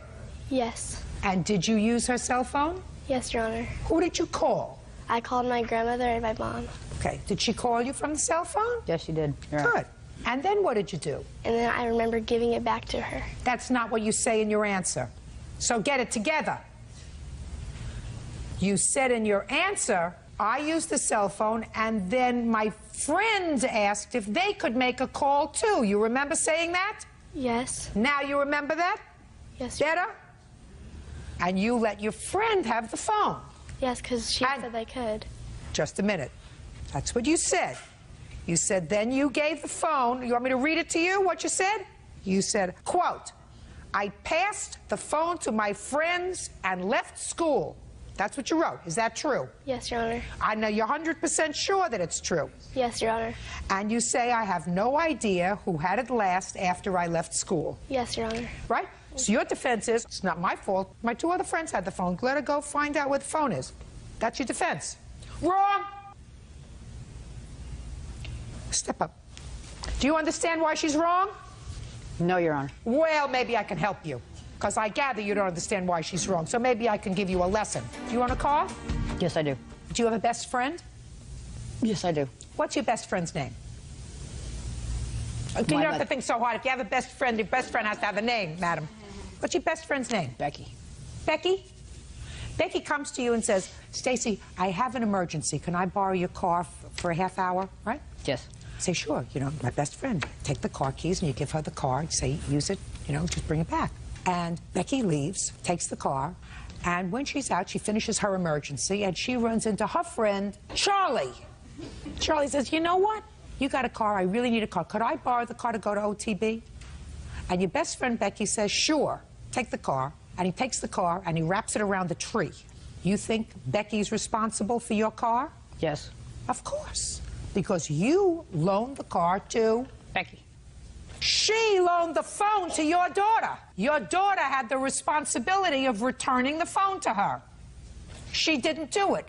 Now do you understand? Yes, Your Honor. Perfect. How much did you pay for the phone? It was $199.99, Your Honor. Perfect. Judgment for the plaintiff. That's all. Parties are excused. You may step out. Thank you, Your Honor. All I know is she took the phone, and they're going to pay us for it. Everyone's been coming up to me and asking me if I stole it. I had approximately 4 eyewitnesses to her stealing the phone. And I know I didn't. Went to juvenile services, and I believe she was put on probation for it. Yeah, maybe it was her responsibility, but like I said, she didn't take the phone. I think parents need to be more responsible for their children's actions. Materials planner Lisa Jefferson Brooks is suing her estranged husband's ex-girlfriend, loan officer Katie Lamphere, for the cost of a paternity test and for loans to keep Katie off the streets. Order. All rise. Yeah, this is case number 401 on the calendar in the matter of Jefferson Brooks versus Lamphere. Parties have been sworn in, Judge. You may be seated. Ah, Miss Brooks, this is a very strange tale that I'm sure you're going to try to simplify for me. Miss Lamphere is the ex-girlfriend of your ex-husband, and for some strange and bizarre reason, you decided to become friends. She has a couple of children, I believe one of whom your ex-husband was paying support for as his child. You allege in your complaint that you made a series of loans to your ex-husband's ex-girlfriend, and then you took one child for a paternity test without her permission. And the test established, according to you, that he was not the father of this child. And Miss Lamphere said, oh, I'm so sorry, I'm prepared to reimburse you for the cost of the test.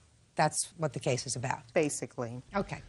First, when were you divorced? Actually, my husband and I were still technically married, but in the state that we live in, you have to be separated for a year. When did you separate? 2 months ago. And when did you start making this series of loans to Miss Lampier? At the end of July of this year. Was he happy about you making loans to Miss Lampier? I don't know that he was happy about it, but it was a situation where Miss Lampier and her children, she has 3 girls. At the end of May, they were being evicted from where they were living at. They relocated to the state where we were relocating to, which is my hometown. They really didn't have anywhere to go. She had secured a job, and we were keeping my husband's daughter and her sister. Your husband's daughter is how old? 11. Okay, so that child was living with you? For 1 month. We kept them for 1 month. Okay. Go ahead. Her sister, who's 8 years old, is a little girl who Miss Lampier had alleged was his daughter. We were not paying support for Ashley. That's her name. You were paying support for the 11-year-old? Whatever arrangements he worked out with her, that was between the 2 of them. They had already had this child before we got married. Which child, the 11-year-old or the 8-year-old, did you take for a paternity test? The 8-year-old. And how do you take a child for a paternity test without the mother? That was during the time that she was staying with us. Did she go too for the paternity test? The mother did not go, no ma'am. Well, how do you take a paternity test without both parents and the child? The father and the child went, they took pictures, they took samples, and they ran the test. Never heard that. Okay, let's get back to the loans. Tell me about the loans. She was securing a place to stay for her and her children. She needed $2,000 to secure the place to live. So tell me who she called, you or your husband? She called me directly. Had you been friendly before? We were civil. Civil? Yes. What did she say to you? She said, I found a place to stay, and I need to borrow the money to secure it. And you lent her the money? That was the first loan. How did you get the $2,000? Lisa wired it from her bank account into the bank account from the people that I was renting the house from. How did she know to do that? In July, 2 of my children did go and stay with her husband and her. My oldest daughter is her husband's daughter, my 11-year-old. They went there for the summer. It was supposed to be during a summer vacation, and I did come across a very hard time, and I did have to move from Virginia back to South Carolina. Okay. So I went to South Carolina, and I had a job there, and I needed to find a home, obviously, and be able to have the money to move into it. And her husband had called me and said to me, listen, Katie, I know Lisa and I know you're going through a hard time. It's hard for us to having the girls here because both of us are working. You need to get set up in a house and get the kids back. So he had called me and told me that you find a house, we'll give you the money to move. Did you ever say that to her? Absolutely not, and it's impossible for Just Mr. a second, Brooks. She never said that to you. Money came from her bank. She never said it to you. I don't believe that. The money, though, was $1,700 was for back child support also. No. She's not responsible for back child support.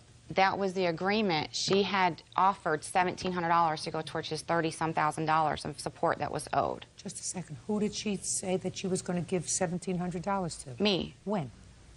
July, I believe it was around the 15th. Is that right? That's absolutely not true because the transaction, the wire did not take place until the end of July. Okay. When did she tell you she was going to pay you back? Within 6 weeks of the loan. She told you that? Yes, ma'am. On the phone? An email. Can I see it? Yes, ma'am.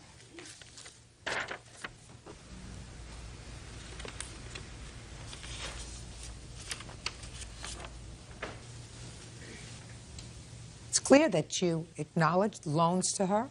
Why are you making up a story? I'm not making up a story. She did wire the money into an account. It says, I promise I'll pay you back. It's me, I'm the pain in the butt again. I need to ask you one more favor. To borrow $600. $1,700 was given to me. By her? Yes. How ridiculous. And Lisa, $1,700 was given to me. And the paternity test? When they called me and told me about the paternity test being done. Yeah. And they said, we took Ashley to have a paternity test. Which was out of line. No question, which was out of line. First of all, I was going through a very hard time in my life. I don't care about your hard time. What I care about is whether or not you agreed to pay her back for the paternity test. I mean, I think it was nervy for her to take your daughter for a paternity test, but I'm asking you, did you agree to pay her back for the paternity test? I did. You did. I know you did, but that's not what you say in the answer. I was devastated when I found out that they did that. I tell you who else is devastated, your 8-year-old daughter. No. No? Guarantee you. Well, the results of the paternity test, he was clearly excluded as anyone who was possible. Yes, ma'am. Okay, so I have $510 for the paternity test, $2,000, and $600 that she needed for truck. Yes, ma'am, but there's also the matter of $900 that's the $900 that she used to set up the card that she referenced in the email. Is that right? There was $600. 6 or 9? It was $600. Okay, going to give you a chance. Got 5 minutes.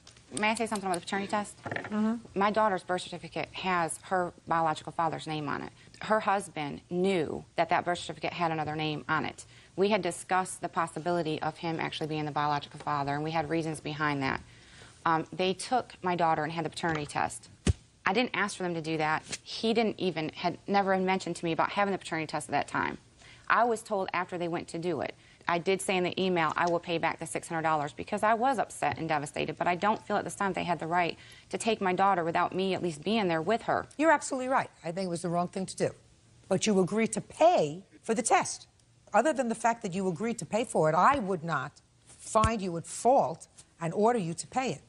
But you agreed to pay for it. Got it? Yes, ma'am. Judgment for the plaintiff in the amount of $3,710. What caused you to separate from your husband?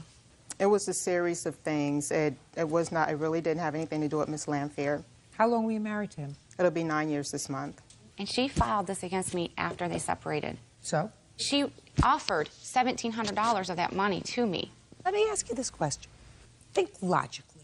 Why would a perfect stranger support you and your children? And why would you take from a perfect stranger?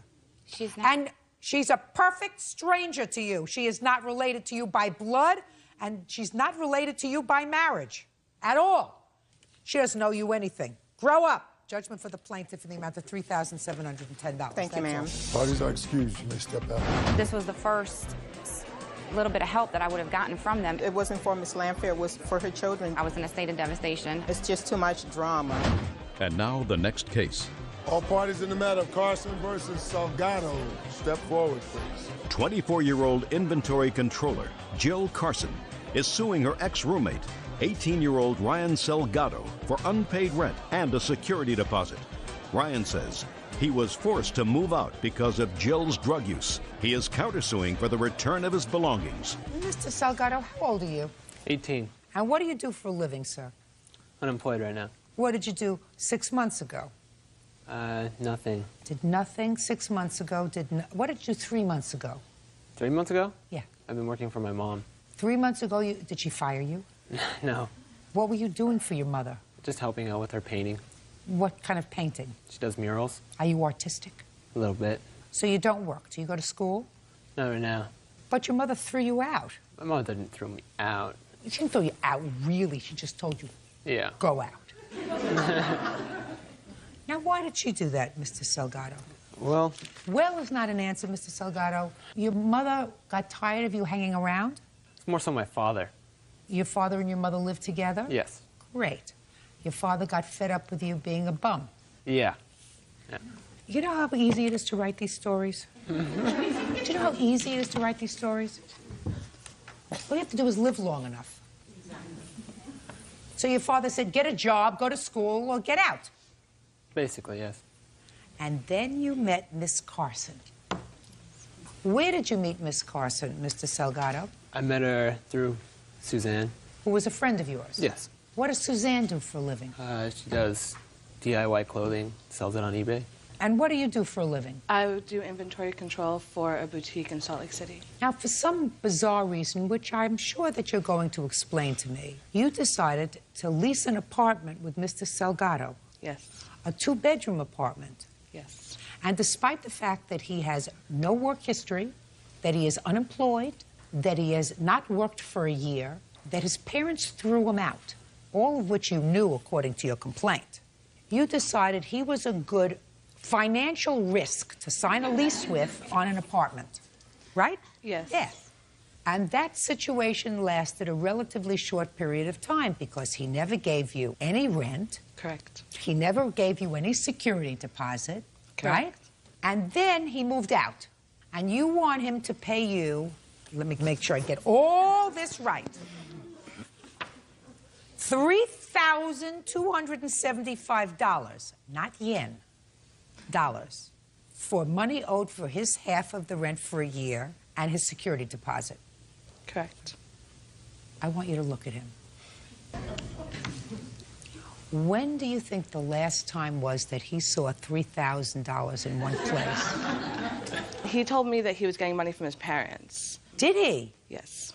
How much money did he say he was getting from his parents? He said that his parents just came into a lot of money and they could take care of his part of the rent until he found an actual legal job, as opposed to working just for his father or for his mother. You think his parents were employing him even though they threw him out? That I wasn't sure about that. I wasn't sure about that. How old are you? I'm 24. Anyway, Mr. Salgado says that he moved out because you were doing drugs and your friends didn't like his brother, right? Yes. Is this your brother? This is my brother. Looks like a perfectly likable guy to me.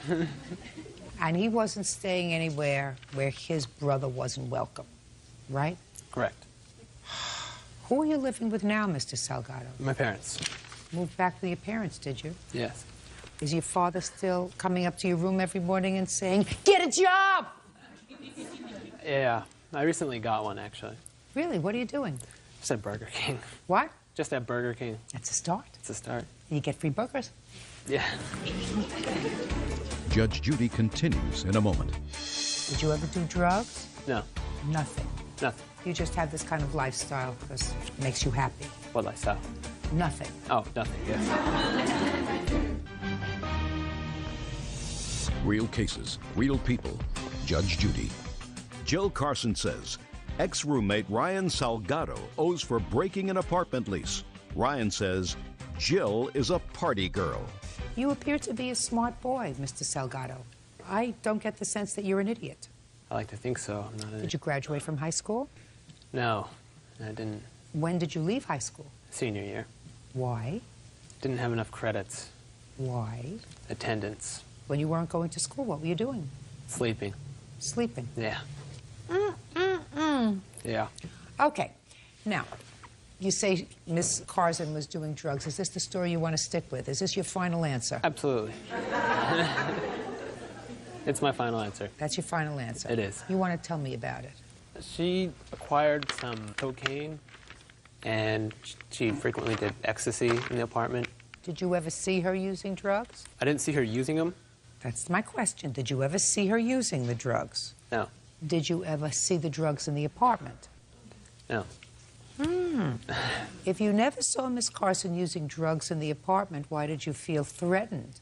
Or were you more threatened, sir, by the fact that your brother wasn't welcome there anymore? I knew she was doing the drugs in the apartment. I knew she was in her room doing them. She told me. Did you ever do drugs? No. Nothing. Nothing. You just have this kind of lifestyle because it makes you happy. What lifestyle? Nothing. Oh, nothing, yes. Yes. Do you live at home, too? I do. Do you do anything? I go to school. I work. How old are you? I'm 20. What don't your friends like about him? He had threatened her boyfriend, telling him through emails that he was going to slit his throat and he knew where they slept. Did you ever send her boyfriend an email? Easy, yes? Yes, I've sent emails still. Why? We were friends. And? Well, things fell apart. You know, and? The situation at his house was becoming hostile. At whose house? Suzanne and her boyfriend Chris's. Did you ever threaten him? No, I didn't. Did you ever say anything nasty to him? Yes, I have. Like what? Not things that could be said on television. Okay, so that's the reason why you were told that your brother wasn't welcome there anymore. Yeah. Did you tell him that? Yes, I did. You can't do that. I had felt threatened by him the night before I even got into any kind of conversation.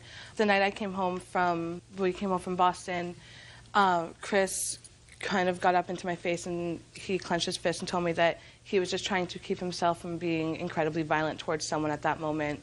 I asked him who he was speaking of, and he just moved closer to my face and didn't say anything. And I felt threatened, and I told Ryan that I wasn't comfortable with him, and I... Did that happen? No, Your Honor, I did not. Well, what happened?